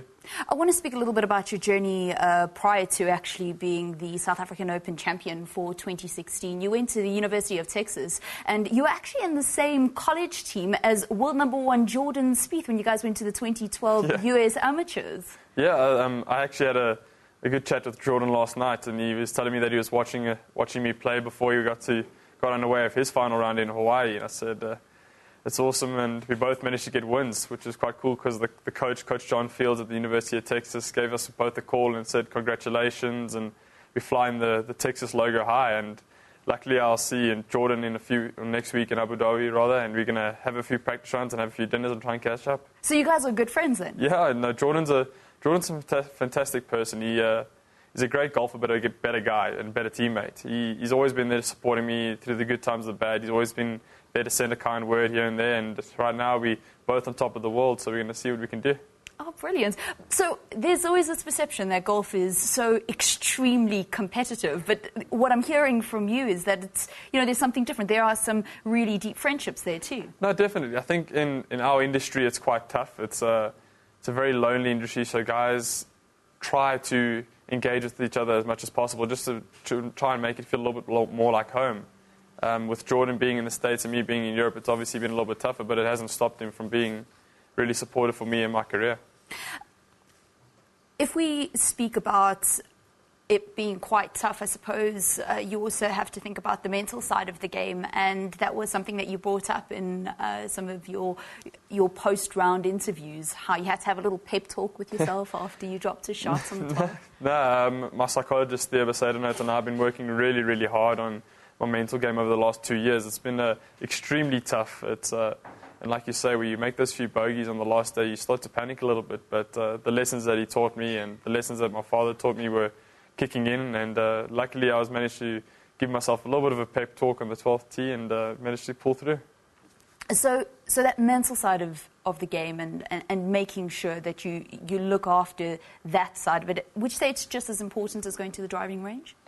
I think, especially as a sportsman, all aspects are important. From Gavin Groves, who's my gym trainer, where we've managed to put on a lot of muscle and help my fitness over the last few years, to my coach, Llewellyn and Emil, and to Theo, my psychologist. You can't miss one aspect of your game if you want to be competing at the top level. A guy like Jordan Spieth is a pure tribute to that. I mean, everything in his game is perfect, hence why he's world number one at the moment. And if he maintains that, he will be there for a very long time until I catch him. Until you catch him. And are you going to? I hope so. I'm going to try and work my butt off and see if I can catch him one day. Lovely stuff. Do you have any words of inspiration for young golfers? I think if you look at my career, obviously being 22 is not really that long, you would say, but I've been trying to win this championship since I was 5 years old, since I was watching my dad, who played in it, and watching Ernie win it. And it's to win the national title has given me a little bit of fire in my belly for the coming few months. But if there's any youngster who's going out there and thinks that he wants to become a professional golfer, this is just 100% tribute to hard work and dedication can get you that without a doubt. Hard work, dedication, and a couple of pep talks. Exactly right. Lovely stuff. We wish you all the best of luck for the year ahead. It seems as if it's just going to go from strength to strength. You got your first professional win on the Sunshine Tour just a couple of months ago in November. Yeah. So it seems like you're on that upward trajectory. Do you feel that way? I definitely do, and I think that the way that my career is going feels like the way that South African golf is going at the moment. I think with BMW coming on as a sponsor of the SA Open this year, it was massive. With the City of Ekurhuleni proving to be another great host, and to the Gauteng provincial government for supporting the Sunshine Tour the way that they have is really special. So I think the Sunshine Tour, along with my career, are just going to go onwards and upwards. Very well done. That's one man to look out for. Brendan Stone, 22 years old, and he's definitely one who's going to be a champion. He might even catch up with the greatest of the greats. Moving on to other sport news, Peugeot driver Carlos Sainz pulled ahead of his competitors on Stage 8 of the Dakar Rally, while rider Toby Price won the stage and took the overall bike lead. The rally entered its second week on Monday and also marked a change of terrain as loose sand, including dunes and rocky passes, took over. The Spanish driver Carlos Sainz pulled ahead of defending champion Nasir Al-Attiyah in his Mini in the later sections of the stage. Third was Steven Peter Hansel, 11 times winner of the rally in the cars and bikes in his Peugeot. Al-Attiyah still leads the car category overall, and the 9 times world rally champion Sebastian Loeb, who's second overall, got stuck in loose sand a couple of times and lost time running in 7th place towards the finish. In the bikes category, Toby Price of Australia took the overall lead by winning his stage on his KTM.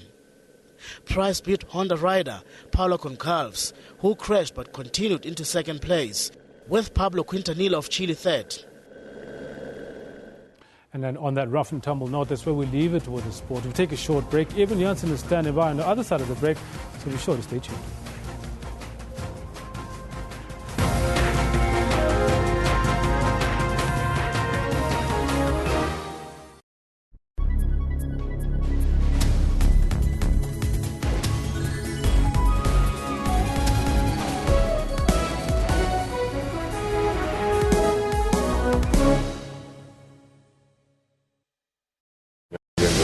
And I'm production Chetty Miller, SAB Miller, Anheuser-Busch InBev. It's something that I need to learn to say more often. Will together produce around a third of the world's beer. It is a mouthful. Have you ever considered skin bleaching? Nigeria tops the list of African countries with 77% of its women bleaching their skin. Now I can see that it is not good because it affects my face and some of my body parts. Thousands of Arab Israelis and Palestinians participated in a big rally. Flight MH17 was shot down by a Russian-made missile. How those chips may fall is a prediction best left to the currency of time. That's Primetime News, Africa Journal, and Your World on SABC News.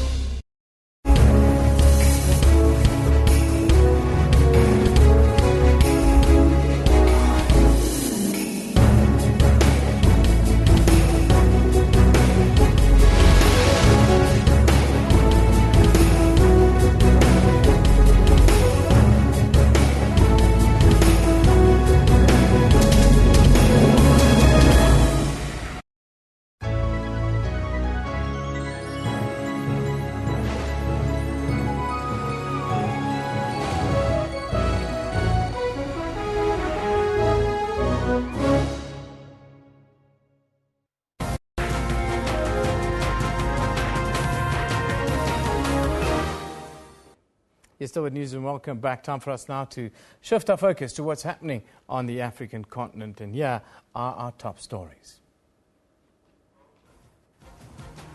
Nigeria's oil minister says that members of the Organization of the Petroleum Exporting Countries, OPEC, have requested an emergency meeting due to the current market conditions. The Minister of State Petroleum Resources says that the objective of an emergency meeting would be to review OPEC's policy to see if there was any need to change strategy. However, he declined to name the countries that have requested this emergency meeting. Nearly 1 in 4 children growing up in conflict zones are missing out on education. This, according to the latest findings by the United Nations Children's Agency. 24 million children of school-going age are out of school in 22 countries on the continent.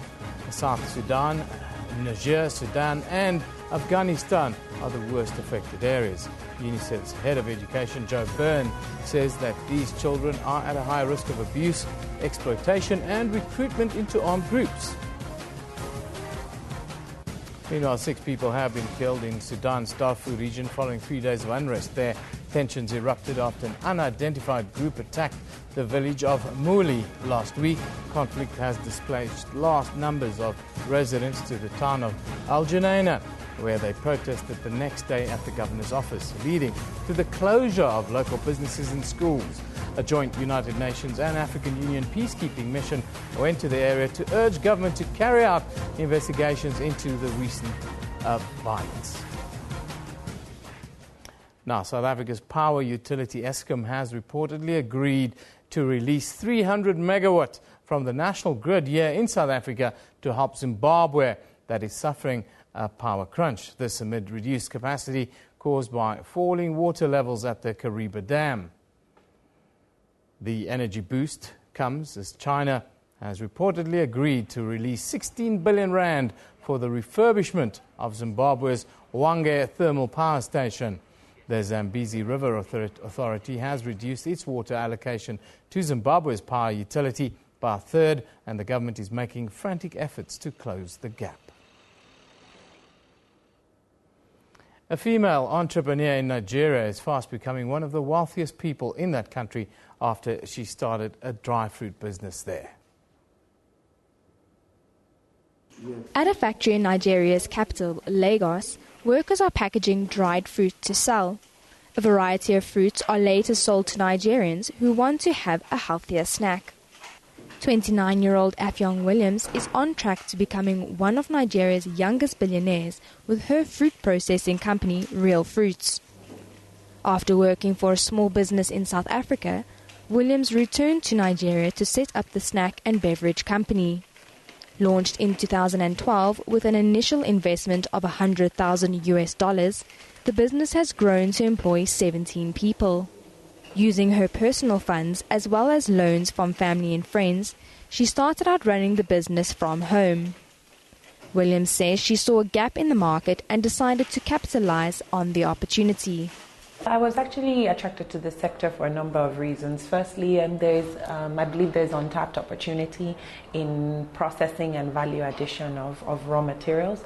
And I also believe that, it's a very budding sector. There's a lot of opportunity, as well as the job creation, which I think is quite important to me as an entrepreneur, to be able to, play in an industry that would create a lot of jobs. Real Fruit packages their products in Lagos and distributes the products to various stores across the country. The company exports some of its produce to West African countries and plans to export to Europe and the United States in the future. Getting into the business was challenging at first. It was not easy introducing something new into the market, such as dried fruits. The market has taken a while to accept it, but I think we're getting to the stage where people like the products and want more of them and are buying more of it, and so that has just necessitated our growth. We do have big ambitions to scale into a world-class factory that allows us to also export some of our dried fruit. So that's our next big goal as a company. Afyong Williams is looking to make Real Fruits a big player in the agricultural business at a time when the government is encouraging investment in agriculture.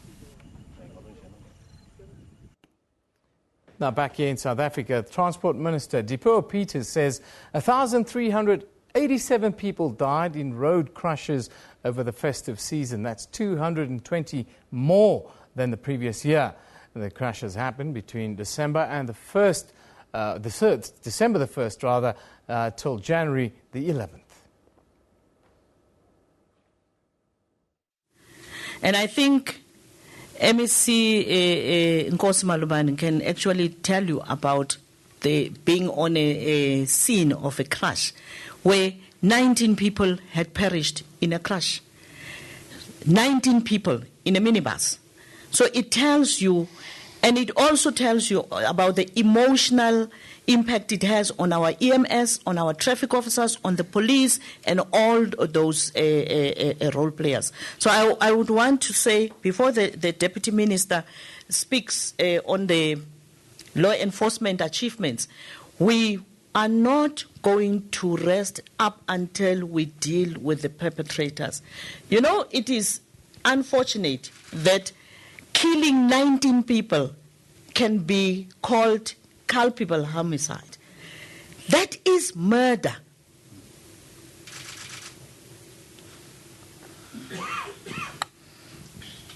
Thank you, Minister, and I want to greet you all.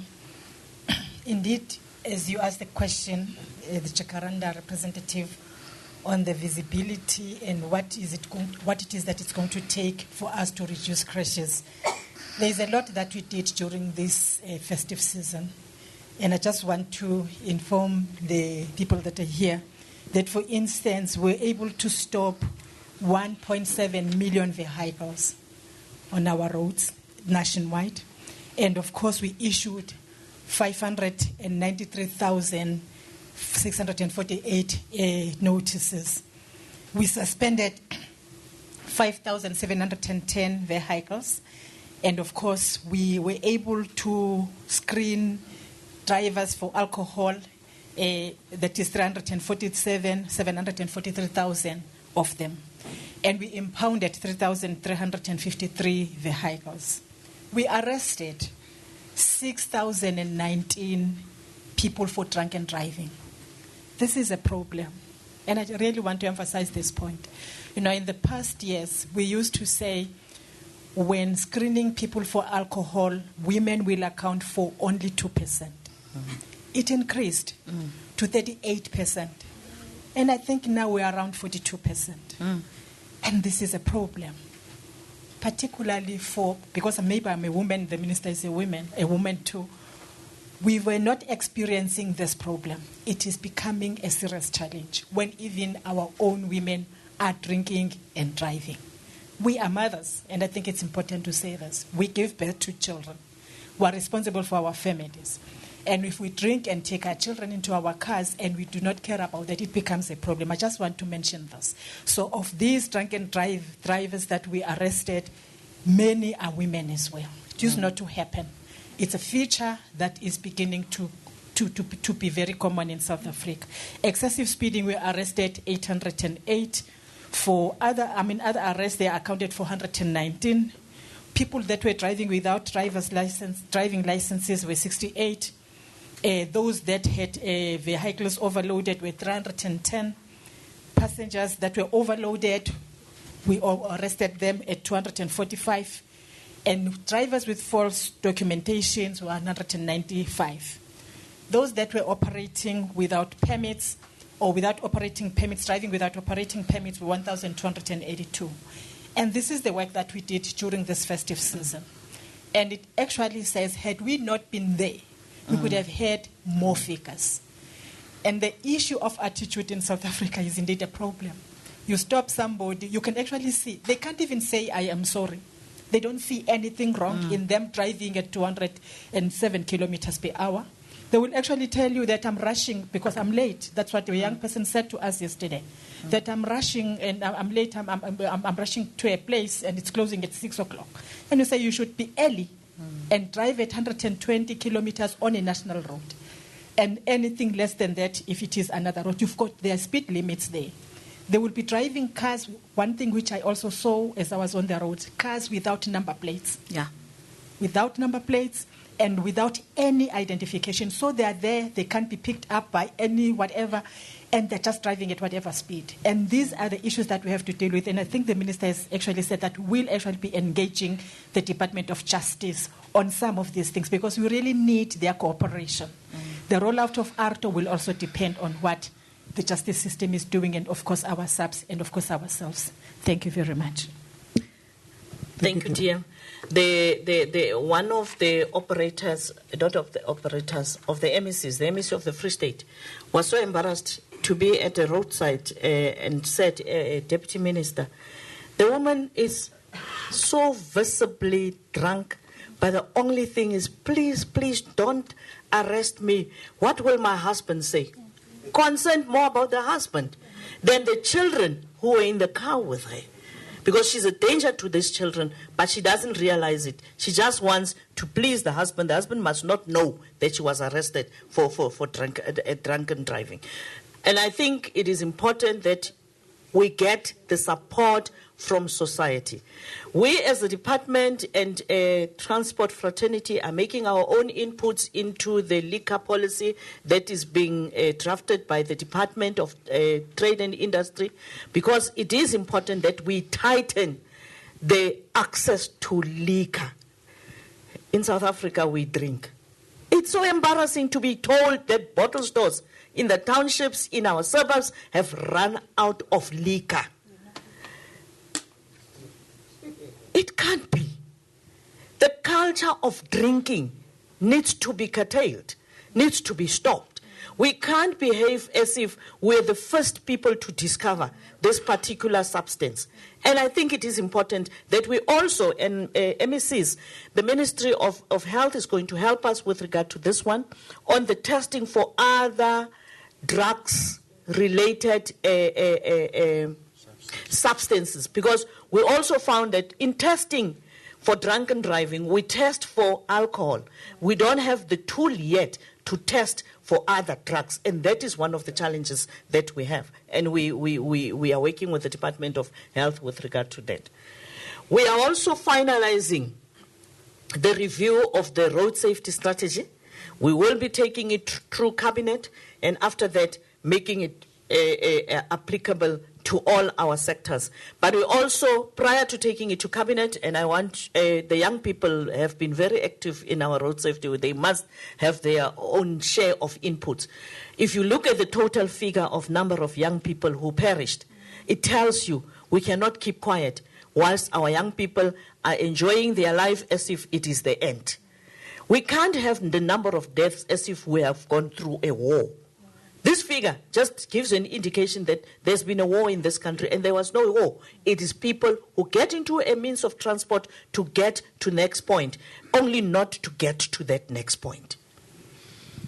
Okay, let's have the last round, starting from here, and then we'll go that way. Thank you. Thank you, Ms. Minister. I'm glad you remember me from Roche. I remember you as well. Mrs. Minister, at that same one, I asked a question the way ahead. I suggested the formation of a road safety ministry, and you said, no, there is a road safety advisory council being formed. That was formed, and it was put in place. I was at the announcement of that. What has come out of that? Is that a positive move forward? And my second question is, at that time, soon after you gazetted that certain amendments to regulations, like bakkies, I noticed a lot of bakkies involved in crashes over this particular, many, more injured than dead, but many of them. And they totally disobeyed whatever was in that gazette. You also pointed quite a lot to trucks. I see this year 4.8%. Of crashes are the trucks compared to 47.9% as you just outlined. Are you going to take trucks off the hook now? Because you did actually mention that you were going to restrict trucks for 6 hours a day operating. Nothing has come out of that. I did check and nothing has come out. These are implementable actions that I'm looking for that came out of last time. What has been implemented and what is the way forward in terms of implementing actions like that? And then the last question relating to this gentleman's question, causal. I believe a full investigation is only done if there are 5 deaths in a crash. Then it gets an accident investigator. And I think perhaps, if I might, this is more a suggestion than a question, perhaps that could be looked at, where every accident is given a little bit more input in terms of the cause, instead of just the 5 death ones, because I know there is a cost to that, and et cetera, et cetera. That's a suggestion, my last one, rather than a question. Thank you so much.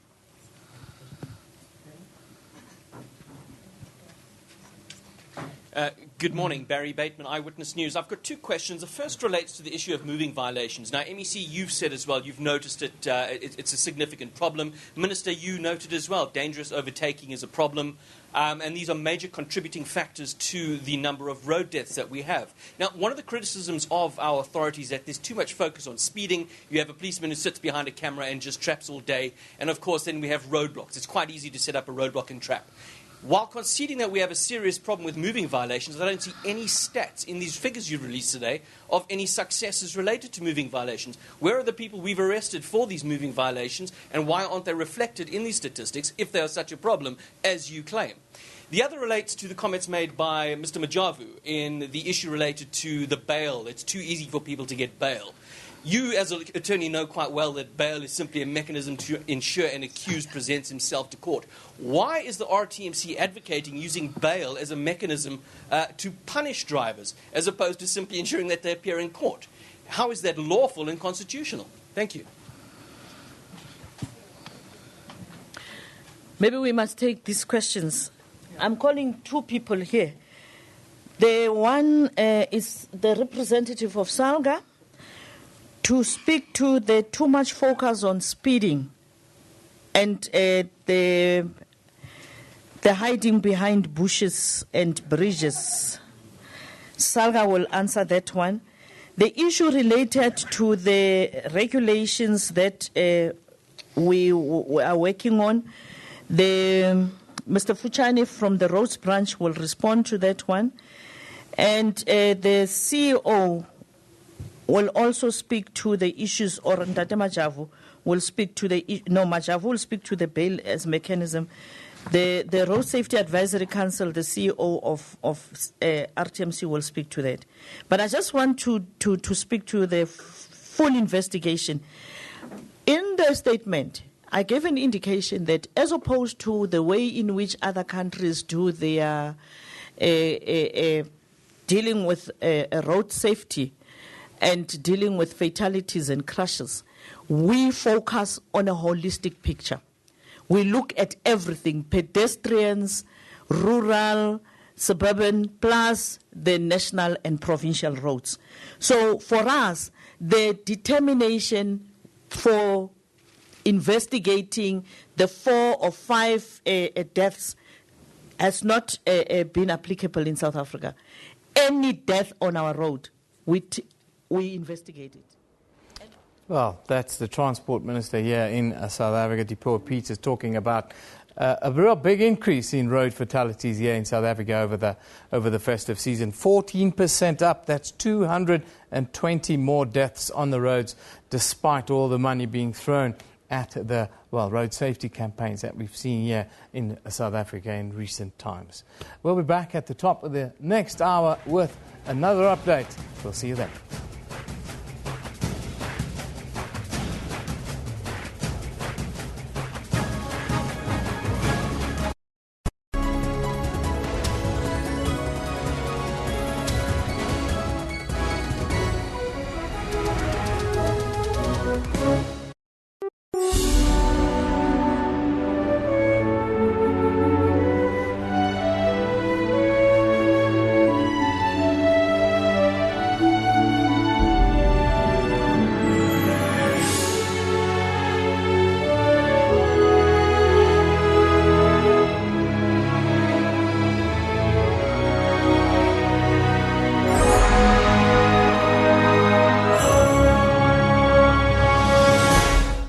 I'm sorry, gentlemen, ladies and gentlemen, we have been banned.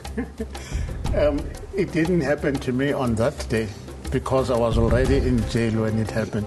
I was scared that when I get back to Joburg, I was going to be arrested. Well, I wasn't. Who are you asking? You're looking at me? Yes, Abed, I'm talking to you. So the old fuddy-duddies like Dennis and me will remain there? I just want to say, Joe, that the thing about... Damn, go on, and it's coming back to me. So much more than just the Legal and Rights Show. Join Dumile Mateza every Sunday at 2 p.m. only on the SABC News Channel.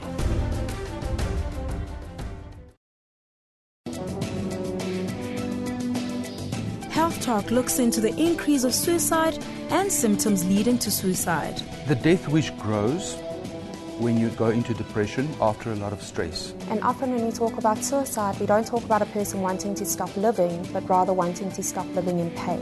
After losing everything in life that lead you to no options but suicide. I had that spirit of fear in me to say, don't even face tomorrow. After being overwhelmed with stress and trauma, it becomes difficult to have self-control. People learning tools and skills that will practically enable them to meet these challenges. In trying times, never be alone. Reach out for help to a better solution. Support should be done by a counsellor or psychologist where you're able to speak about how you're feeling in a safe, accepting, non-judgmental space. For all your health tips, join Dr. Silo Mutawuni every Saturday from 9 till 10.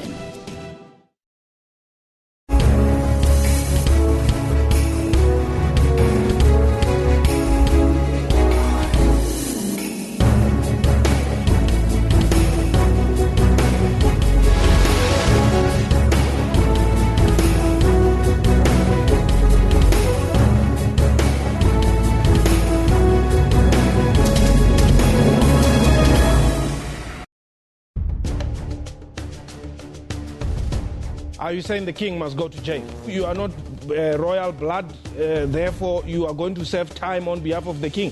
Where does the public protector stand on this matter? Are you with the marches, for the marches, against the march? If this is your ancestor, it is very much his ancestor as well, because this is the cradle of humankind. Is there God somewhere in your science? Drinking the blood of a person with albinism gives extra magical powers. A man of the cloth is involved here because it would mean that somehow religion is being brought into this part of the myth. What do you say to me? Watch Question Time with me, Mpho Tsedu, Monday to Thursday at 5:30 p.m. on the SABC News Channel.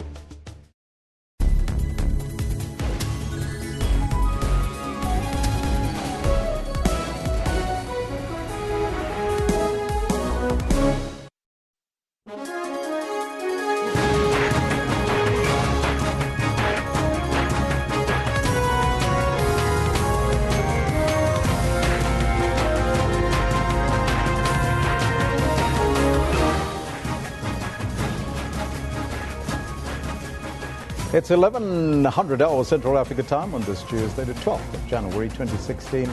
This is Newsroom on SABC News, Channel 404, Jumbo Africa, and a very warm welcome to the final hour. I'm Elvis Preston and I'll be with you until 12 o'clock.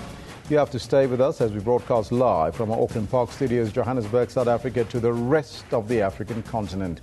We're also streaming live on YouTube with the entire show available on our YouTube channel. On our question of the day, we focus on higher education, and we're asking you, can South Africa afford free tertiary education? That's our question to you. Let us know what's on your mind on the Twitter feed, Twitter handle at SABC Newsroom, also on our Facebook page. But first, let's get to the business at hand, your news headlines.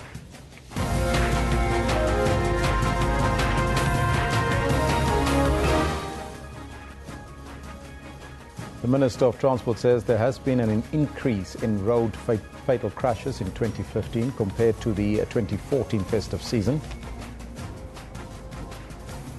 Students at several universities in Gauteng have vowed to intensify their campaign for free education. And firefighters have worked through the night in an effort to douse the flames of a large vegetation fire between Scarborough and Komiki and the Cape Peninsula.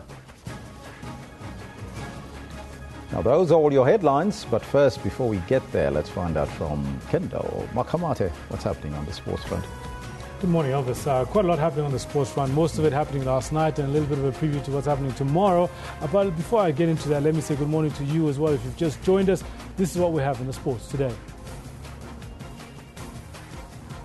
The FIFA Ballon d'Or 2015 goes to Lionel Messi. Lionel Messi underlines his dominance of world football, winning the prestigious Ballon d'Or for a record fifth time in Zurich last night. There's some hot weather forecast, so we need to look at our options before we start the test match. And Dale Steyn's ruled out of the all-important third test against England at the Wanderers. And of course, Brendan Stone, the 22-year-old winner of the BMW South African Open, talks to the SABC about what this victory means to him. Be sure to stick around for that, around about 11:30 or so. Back to you, Elvis. Thank you, Kendall. Right now, let's take a look at your top story. Transport Minister Dipuo Peters says 1,755 people died in road crashes during the festive season. That's 220 people more than the previous year. The crashes happened between December the 1st to January the 11th.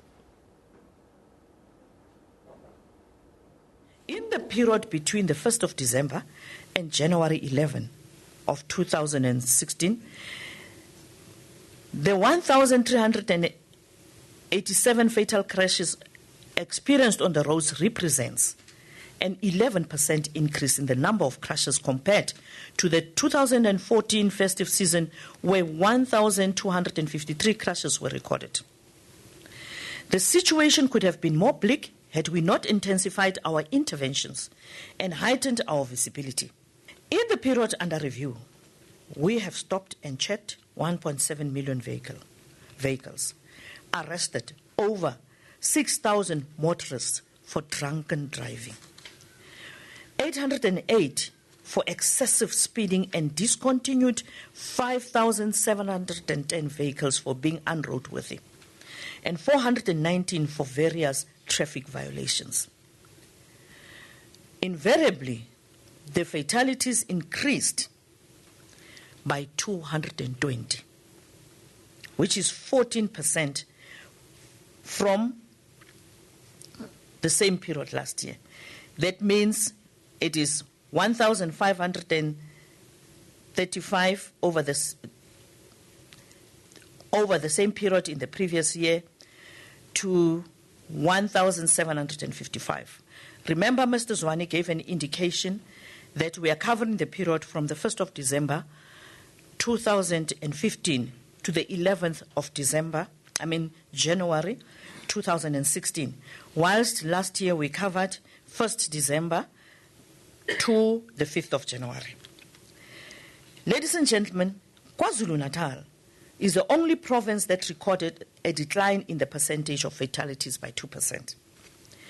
The Western Cape recorded the highest percentage of 33%, with the number of fatalities increasing from 122 to 162, followed by the Northwest, which increased by 26% from 108 to 136 fatalities. The Eastern Cape increased by 22% from 227 to 278 fatalities.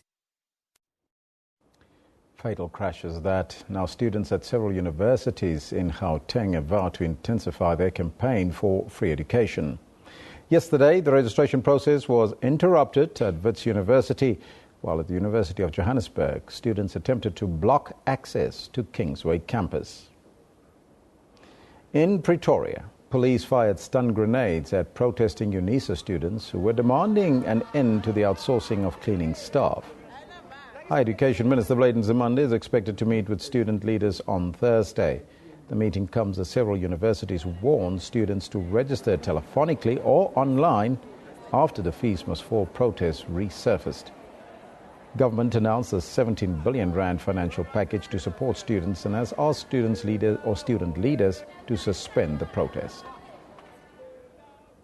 Wits University Vice-Chancellor Professor Adam Habib says students should not use their right to protest to intimidate those who don't support their fees must fall campaign. Several universities have resorted to a warning to the students to register telephonically or online after the protest resurfaced on campuses yesterday. Professor Habib says the disruption of registration is unacceptable. I think that it's a legitimate demand to bring down the cost of education, and I think it's legitimate to say free education for talented people from poor areas, that money should not be an obstacle. But I also think we need to be able to work towards that goal rather than saying we're going to have everything in 1 year, financially destroy the institution and overthrow the place. You can't protest by violating the right of others. Here's somebody who's come from all over from Limpopo. They bring the money to come and pay so that their child can register. You now prevent that from happening. That person has to go back to Limpopo. Is it fair to that individual? Yes, you have the right to protest. But you don't have the right to bully others. You don't have the right to abuse others. You don't have the right to hurt others. You don't have the right to threaten others. You don't have the right to stop that poor person who comes from Limpopo to register for their child and say you're not allowed to. Whose rights are you abusing here? Now, security has been beefed up at the Tshwane University of Technology North and South campuses in Soshanguve to avoid disruptions during its deferred examinations. At TUT's main campus in Pretoria West, scores of prospective students formed snaking queues, hoping to be accepted at the institution.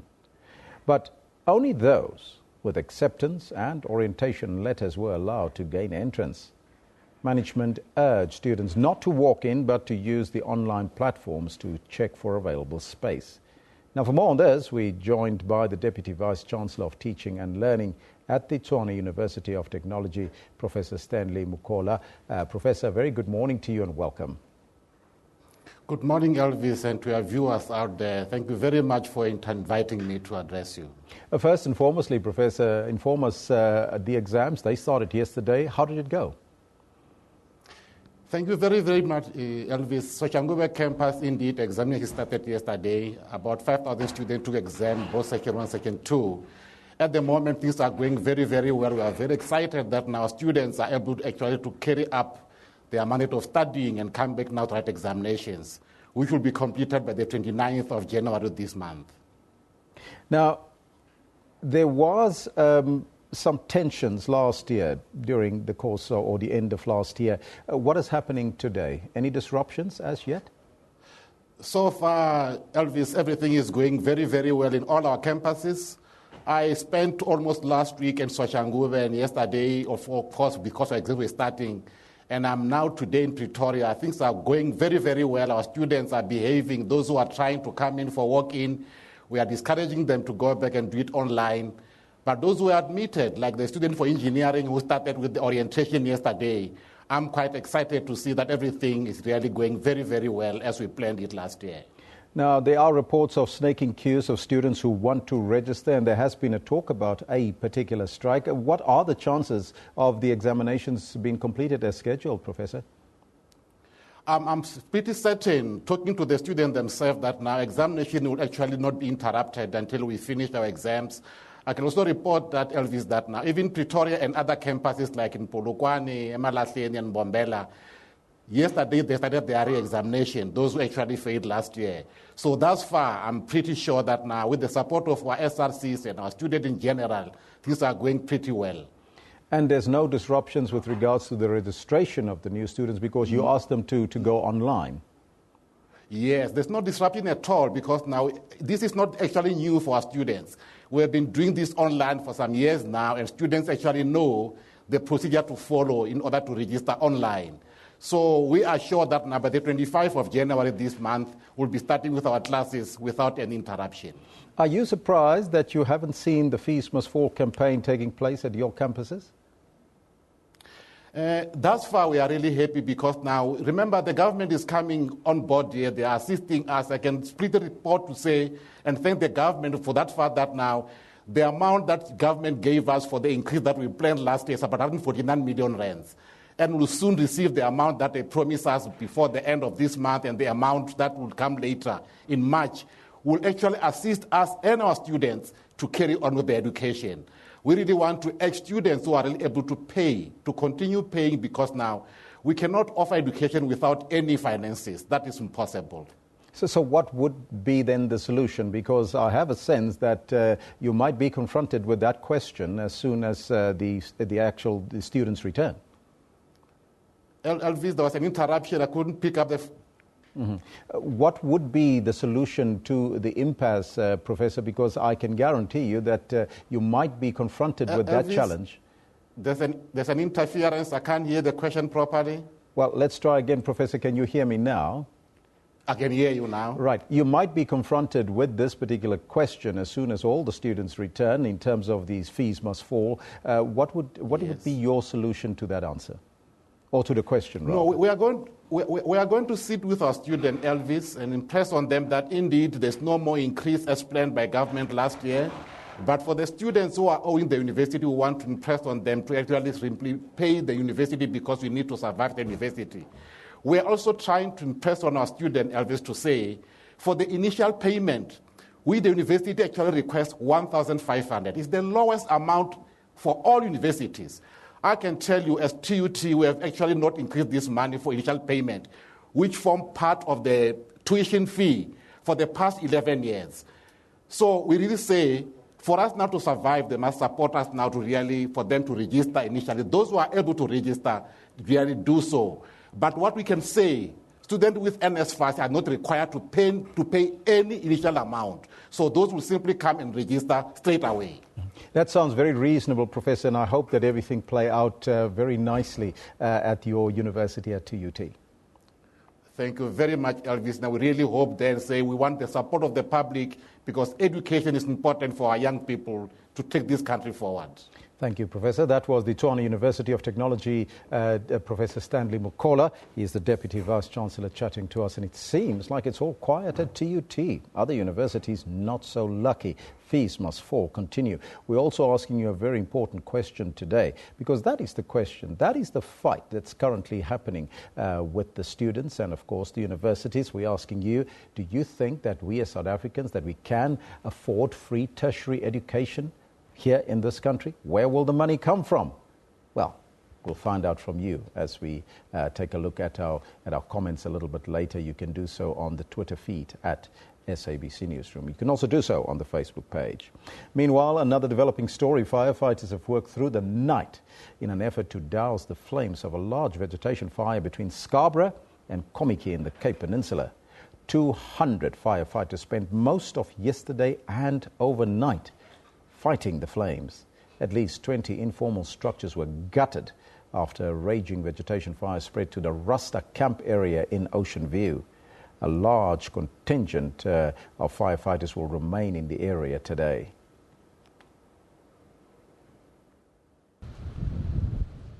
Huge smoke swelled, forcing some community members in the Rasta camp in Ocean View to salvage their belongings.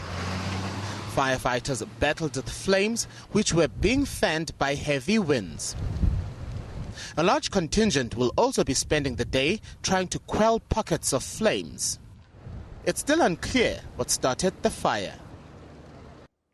Now, for more on the fire, earlier we were joined by SABC's reporter Vanessa Puna, who interviewed Cape Town Fire Service spokesperson Theo Lane, and she asked him how many firefighters have been deployed and the state of the fire blaze.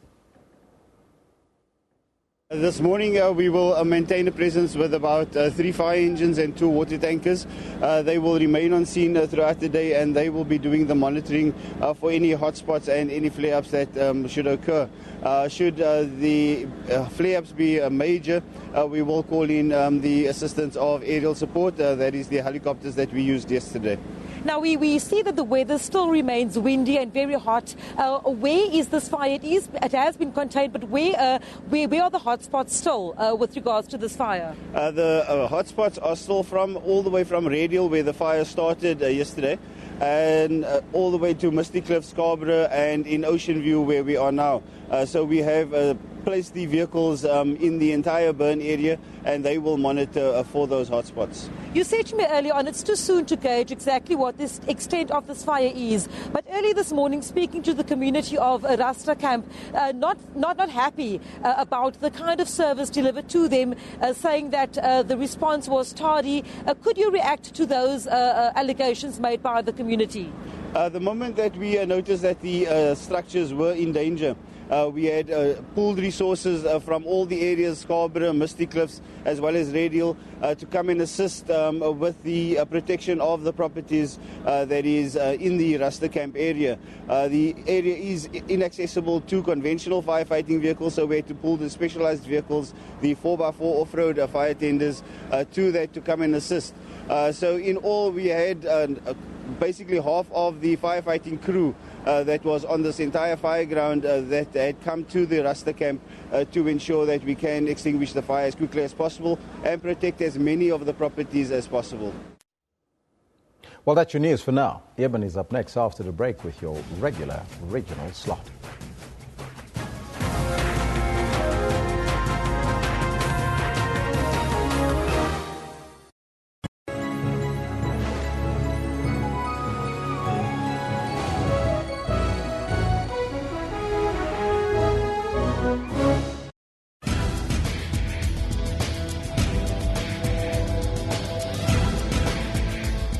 We live in a digital era, and the number of Africans with mobile phones is rapidly increasing. Twitter use is predominantly being done on smartphones. This is a very African phenomenon.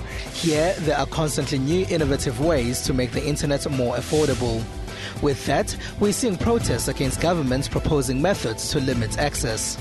On Network, we give you information about all of this. We also have new computers, games, and robots. Join Siphumelele Zondi on Network every Sunday at 19:30 CAT. All the latest news from the SABC's online news services on our website. Breaking news and in-depth coverage of everything from business, sports to politics and lifestyle. Catch the top news clips and watch live streaming of major news events on the SABC News YouTube channel whenever. Stay connected on the SABC News Facebook page and have your say on news that matters to you. And for the latest headlines and live updates from our reporters, follow us on Twitter. SABC Digital News, anytime, anywhere.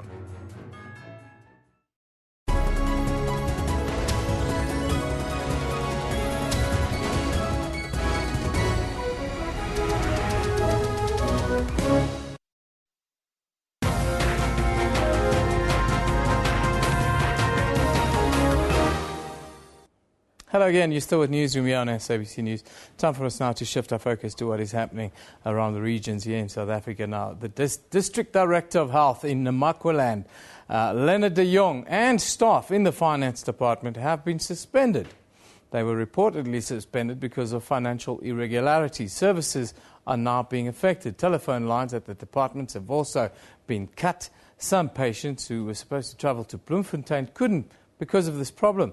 Now, at the end of last year, the CEO at the Kimberley Hospital was also suspended, allegedly for fraud of around 2 million rand. Our reporter Ulrich Hendricks joins us from Namaqualand. A very good morning to you, Ulrich. Thanks for joining us. Hi, good morning, Evan. We're coming to you live from Nababib. It's about 20 kilometers northeast of Springbok. And this is where one of the areas the hardest hit by the suspension of the district manager for the health department within the Northern Cape. As you said before, telephone lines, one of the things that are being cut as a result of non-payment of services because of the suspension. As a result, nurses, doctors can't make phone calls to make arrangements. We at the clinic at the moment, which is adjacent to the Nababib Hospital, where they need to, it's basically a port of call for the local community of about 10,000 people, where they come, get assessed, and then either treated on site or then taken to Springbok Hospital, about 20 kilometers. Serious accidents, etc., will then obviously be going to Uppington, which is about 400 kilometers, or to Kimberley and to Bloemfontein, depending on the seriousness of the injuries or the illnesses. We've spoken to some of the staff and to the community of Nababib and Springbok. A lot of them actually were unaware that the manager was suspended. Even the staff at the clinics didn't know that they were suspended, and they just came about a week ago. Some of them worked to the holidays, and some of them came about a week ago, finding out that they are unable to perform certain functions that they need to service the patients. We also spoke to some of the patients. We had a mother of a 1-year-old boy. He's suffering from some sort of illness relating to kidneys, etc. They were supposed to conduct certain tests about on his kidneys in Bloemfontein. They couldn't do that, and the mother obviously very, very concerned for a 1-year-old child, and to what extent that is going to affect him. Now, Ulrich, I understand you have a guest with you, but quickly just tell us what the community saying about all of this. Well, like I said, the community is a bit confused. They want the services. It's a service that they need. They need to go to the hospital when they are ill. But to talk to us about this is one of the community members. Is Paulus Landrew. Mr. Landrews, tell us, the community, how do they feel about this? Just leave it. It's fine. Mr. Hendricks, thank you very much for the opportunity to speak to you. The community, as you previously said, was really unaware of the happenings of the suspension of members of the management of the health department. And I personally think that the community will be very disappointed with what happened. Already they are suffering in the services in that we think that the staff is not enough. Communication between the staff, hospital staff and clinic staff and management is of such a nature that they, as you already said, they don't even know that management has been suspended. When they need to send people to Springbok Hospital, then they have to wait for hours for an ambulance to come and pick up the patients from the Nababib clinic or from the hospital, because no transport is readily available to transport the people. Let's talk about medicine. Are medicine readily available? To a certain extent, I would say yes. Although I found out that although the clinic sisters do everything what they can to provide medicine on a daily basis, there is a lack of communication between their orders and those who are responsible for supplying. And therefore, they do not get their medicine on time, which result in that sometimes medicine, like daily medicine, like chronic medicine, high blood pressure,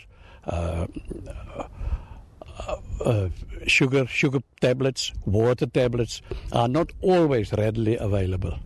What do you want to see in terms of health services within this community?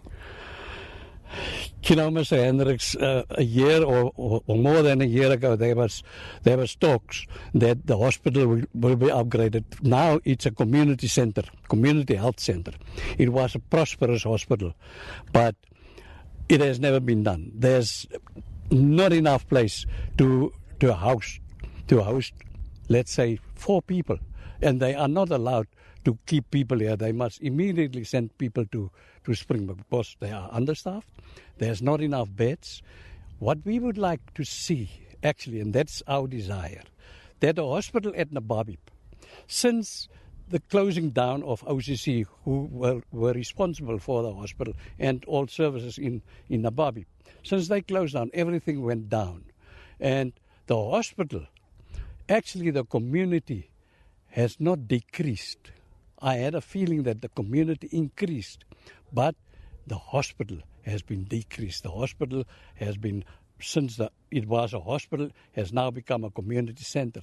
And it's the wish of the community that the hospital will become a hospital again, that we will be provided with doctors. Now a doctor comes every second week.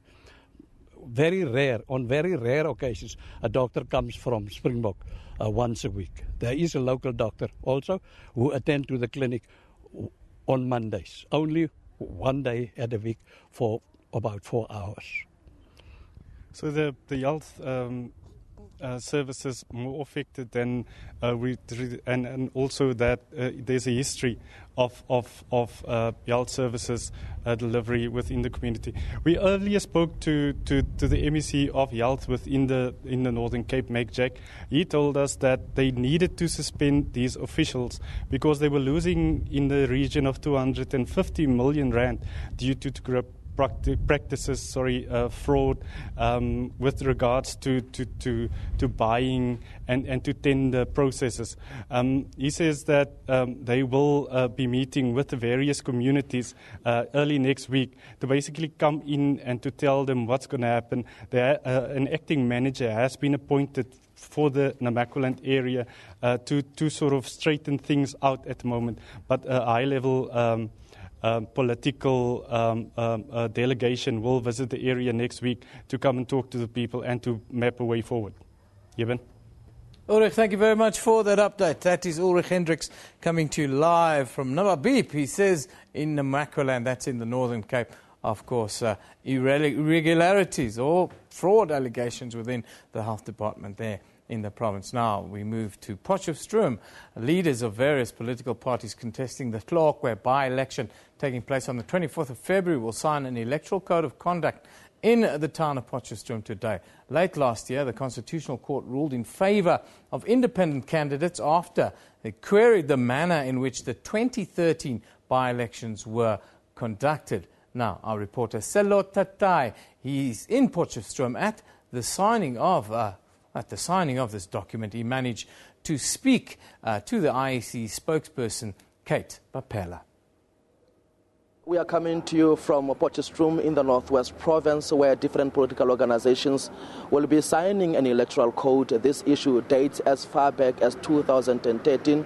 You'll remember what transpired here on that year when ANC councillors voted with the opposition to remove an ANC mayor, Maphehle. They were then expelled and subsequently by-elections were held. But several independent candidates queried the manner in which the by-elections were carried out. Then the matter went to the Constitutional Court.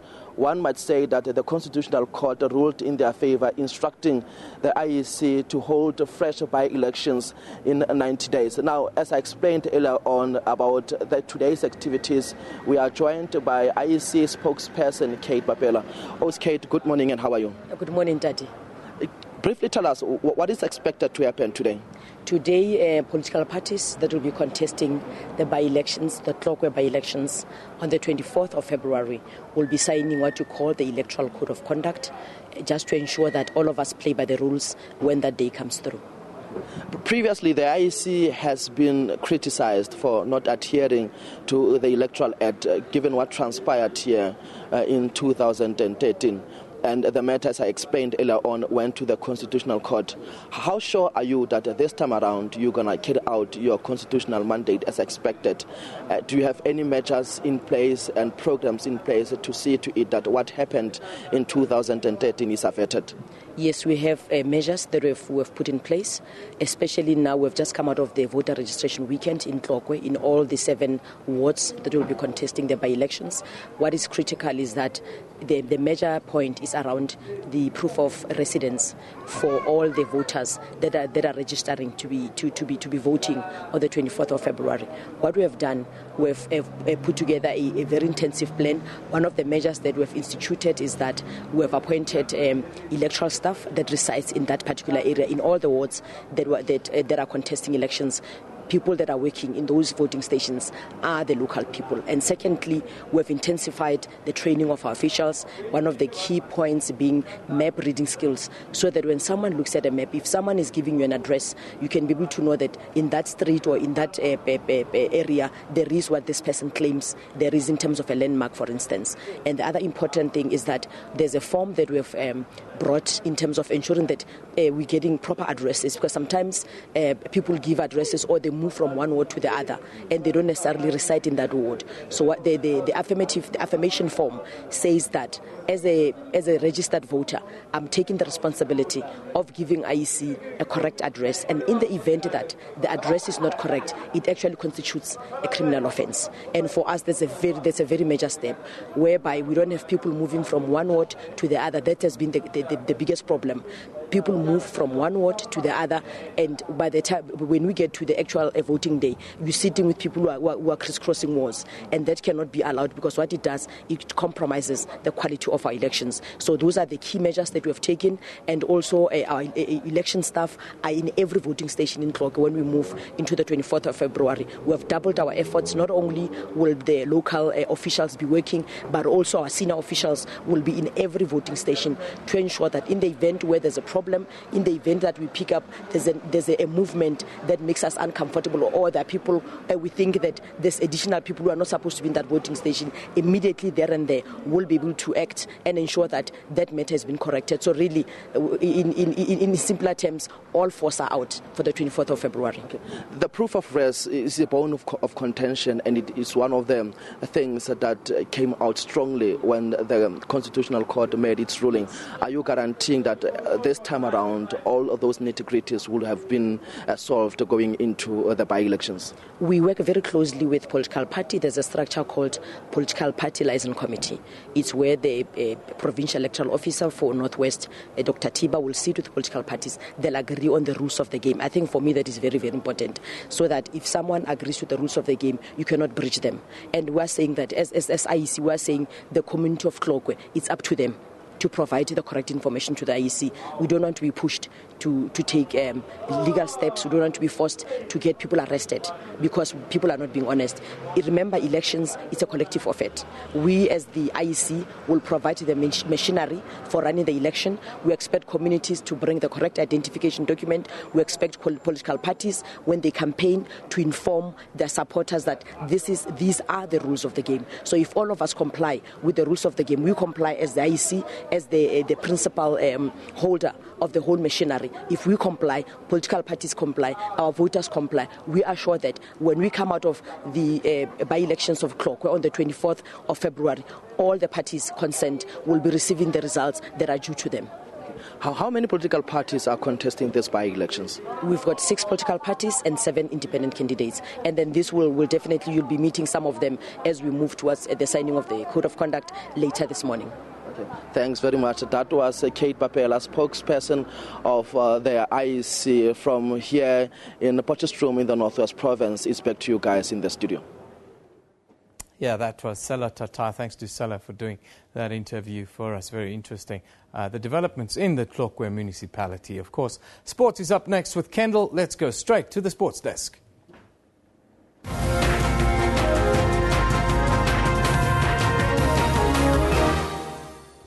Thank you very much, Evan. It is time for your sports. And the top story today, all day, is Argentina and Barcelona forward Lionel Messi has been voted the World Soccer Player of the Year once again. Messi won the prestigious FIFA Ballon d'Or award for a record 5th time at a star-studded event in Zurich last night. After a tough year for soccer's world governing body FIFA, the who's who of the soccer fraternity gathered in the Swiss city to celebrate the sport's greatest players. Joining Cristiano Ronaldo and Neymar on the shortlist, Messi was always the favourite to take top honours once again. Lionel Messi. With his Spanish club, he won the treble, La Liga, the Copa del Rey and the Champions League, as well as the Club World Cup, scoring 52 goals in 61 games, a goal every 100 minutes. Football in general, for everything that it has brought me, both the bad and the good, because it's made me grow and learn always. After the ceremony, Neymar was full of praise for his Barcelona teammate. I'm enjoying being here with the others. It's a great victory, a great happiness. Congratulations to Lionel for winning the award another time. I'm very happy that I was here. United States midfielder Carly Lloyd, who scored a hat-trick in the Women's World Cup final, won the Women's Player of the Year award. It's very rewarding. It's a lot of hard work. It's a lot of tough times, frustrating times, but if you stay the course and you never lose sight of what you want to accomplish in life, it's all possible. Brazilian club player Wendell Lira won the Goal of the Year award for a spectacular overhead kick in a state league game, while Barcelona's Luis Enrique was named Coach of the Year. United States coach Jill Ellis was named Women's World Coach of the Year after leading her team to World Cup glory in 2015. Liesl Zankel, SABC News. All right, now let's take some comments from you on this epic 5th win by Lionel Messi of this Ballon d'Or. Now, Bluebird Ricky reckons it's a special moment for me to get back to Ballon d'Or after seeing Cristiano winning 2 straight. Well, that's Messi quoting what Messi said on the night. And then we'll see what else is being said by you out on social media. Let's see if you're saying anything about the goal itself, okay? Was there really any question of Messi going to win? Yeah, Tsekol Khan, you're right. Was there ever any question, especially when people saw some of the nominations, his goal for the Puskás Award, 2K16. Anybody crying over Messi winning Ballon d'Or over CR7, that Cristiano Ronaldo should book a flight and go cry at the FIFA headquarters in Zurich. Okay, that particular comment needs a little bit of deciphering there, but yeah, it definitely was for Messi that he won that particular one. Now, going on to other sports news, there's Messi and his son. His son is kissing his son on the cheek for, I think this is after they won the UEFA Champions League, and well, congratulations to the man. He helped his side to a treble this last season. Now, fast bowler Dale Steyn has been ruled out of the South African cricket team for the 3rd test against England, which will start on Thursday at the Wanderers Cricket Ground right here in Johannesburg. He's not fully recovered from a shoulder injury that restricted his bowling in the first test in Durban and also forced him to miss the 2nd test of the series. To add to their woes, Vernon Philander is also injured, and Morne Morkel, who's had to carry a heavy workload in recent months, is in the red zone, according to coach Russell Domingo. Steyn's injury is a massive blow to the Proteas, as they now go into this important match with a relatively inexperienced pace attack. Highveld Lions bowler Ardas Viljoen, who has been one of the most consistent performers in domestic cricket, is a player who has put his hand up for selection. And there is a possibility of going into the match with 4 seamers, which would result in the impressive spinner Dane Pitt being left out.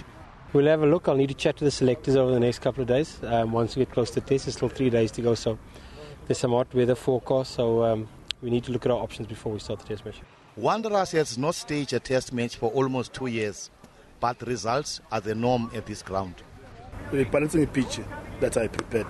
So even bowlers must get wickets, batsmen must get some runs. This one's for 5 days, no doubt. We've got to concentrate on ourselves. So whatever South Africa throw at us, we'll be ready and waiting and hopefully be able to combat that challenge. England are currently leading the series 1-0 after winning the first test. Another victory will wrap up proceedings. 75,000 tickets have already been sold for the match. Thabo Daniels, SABC News, Johannesburg. Now that I can promise you, promises to be a humdinger of a contest out of the Wanderers. Amateur golf in South Africa has received a major boost with the announcement that the popular South African Pairs International competition will return to local golf courses after a 2-year absence. It was announced at the conclusion of the South African Open this weekend that the competition will be staged in Windhoek later this year as part of this prestigious African Jacket Championship.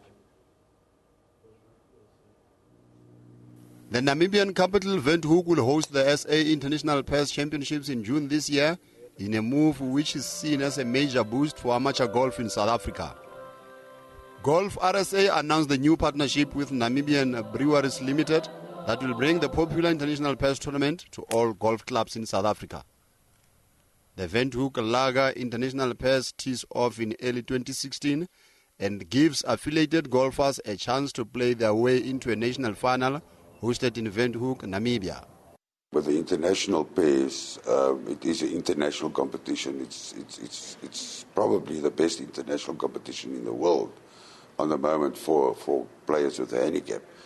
And we used to have it in South Africa, and the last 2 years it didn't happen. So this year, thanks to Windhoek Lager, we are reintroducing it.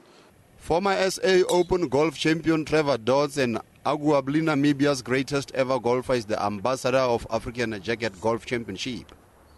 The event brings together amateur golfers from up to 11 African countries and will be incorporated into the national final in Namibia.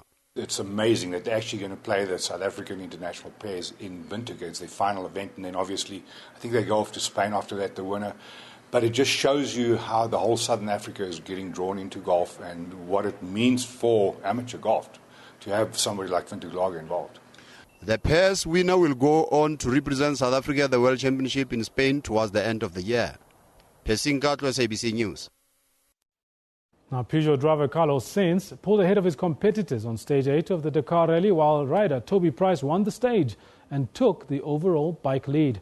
The rally entered its second week on Monday and also marked a change of terrain as loose sand, including dunes and rocky passes, took over. The Spanish driver Carlos Sainz pulled ahead of defending champion Nasir Al-Attiyah in his Mini in the later sections of the stage. Third was Steven Peter Hansel, 11 times winner of the rally in the cars and bikes in his Peugeot. Al-Attiyah still leads the car category overall, and the 9 times world rally champion Sebastian Loeb, who's second overall, got stuck in loose sand a couple of times and lost time running in 7th place towards the finish. In the bikes category, Toby Price of Australia took the overall lead by winning his stage on his KTM. Price beat Honda rider Paulo Concalves, who crashed but continued into second place, with Pablo Quintanilla of Chile third. And finally, health workers in Rio de Janeiro have warned of a possible crisis in the sector during the Olympic Games, saying they're ill-equipped to deal with the many tourists who will be arriving in the city later this year. President of the Rio de Janeiro Doctors Union, Jorge Dias, said that the grave situation in the health sector is likely to worsen in the 8 months leading up to the Olympic Games. As a director of a medical entity, I am warning people that we are in an extremely grave situation in Rio de Janeiro with regards to public health, which tends to worsen over time rather than improving. Questioning how the sector would deal with the expected influx of people, he raised the possibility of taking legal action against the city governor, Luis Fernando Bezao, who in December declared a state of emergency as money ran out and hospitals cut services or closed units. People needing emergency surgery were reportedly being turned away because space was taken by patients with chronic health issues, usually treated at other hospitals.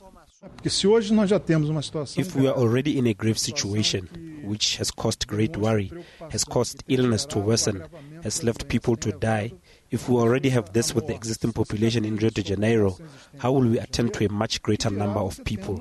It is the same system that attends to the people of Rio de Janeiro that will attend to a great number of people visiting during the Olympic Games. Vaccines across the country are also in short supply after imports were reduced the past year. Health experts have also said risks to the public from contaminated water in Rio de Janeiro range from gastrointestinal diseases to hepatitis A. Now let's hope that they get it right. We're all hoping for a very good and successful Rio 2016. That's where we leave it with the sports. Up next, the weather forecast.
Now that's your weather forecast, Continental. Now early on we asked you a very, very important and a crucial question.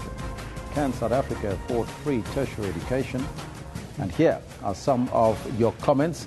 Let's start off with Mkoli Yevon. Yes, of course, he says. Free education for all in tertiary levels will commence. That one from a man who calls himself the king. And Elvis. The real king. Is that the real one, hey? You should be reading this one, but I'll do it for you. SABC Newsroom. Look, the poor world would be worst affected again. The poor would be worst affected again as the rich would send their children abroad while chaos prevails in local varsities. Well, that's sobering thought there. I normally call that SMS speak, but this is Twitter speak, looks like it. This one from Capricorn Baby says, South Africa cannot afford free tertiary education because our economy will critically suffer. That says Capricorn Baby. That's his input. Let's see if there's another one there. If not. Yeah, I think we also had a couple of comments on Facebook. Do we have the Facebook page up, guys? There were a couple of really sober views on our Facebook page. Let's have a look at some of those before we wrap the show. Are they available? There they are. Oh, there's one Elvis, there. another Elvis. Elvis Durango Globo says. To be frank with students, free fees is impossible. For now, they should start lessons or else the poor will be affected again. The standards of local universities will fall while the poor will send their children abroad. Elvis Durango. Now, I don't know if it's Durango or deranged, but that is the case there. The 2 million prosecutor reckons South Africa cannot afford to pay fees for students overnight. But we can hope for the best in the future, that our government will do something as time goes by. That is the plan. That's what the South African government has put forward, is that there is a plan. It's not going to happen overnight. It's going to be phased in over time, and it costs a lot of money. That's the thing we have to come to terms with. And these things, they do take time. I mean, it's a long-term process. It's not going to happen overnight, as you indicated, Evan, and we need to, and the students need to understand that as well. It seems like there's a misunderstanding. But I can say this: the thing is, it seems like it is going to happen. Something is going to happen going forward now. Yeah, the youth have never been patient. Elvis, that's where we're going to have to leave it. We'll see you tomorrow, same time, same place here on Newsroom. Ciao for now.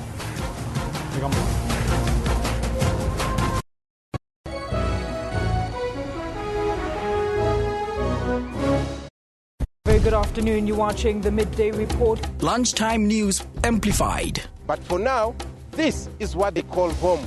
Their hope to shift to a higher ground seems to be against the tide. Midday Report provides you with more than just news stories. just want Port Elizabeth to know that they own a world-class theatre. Good afternoon.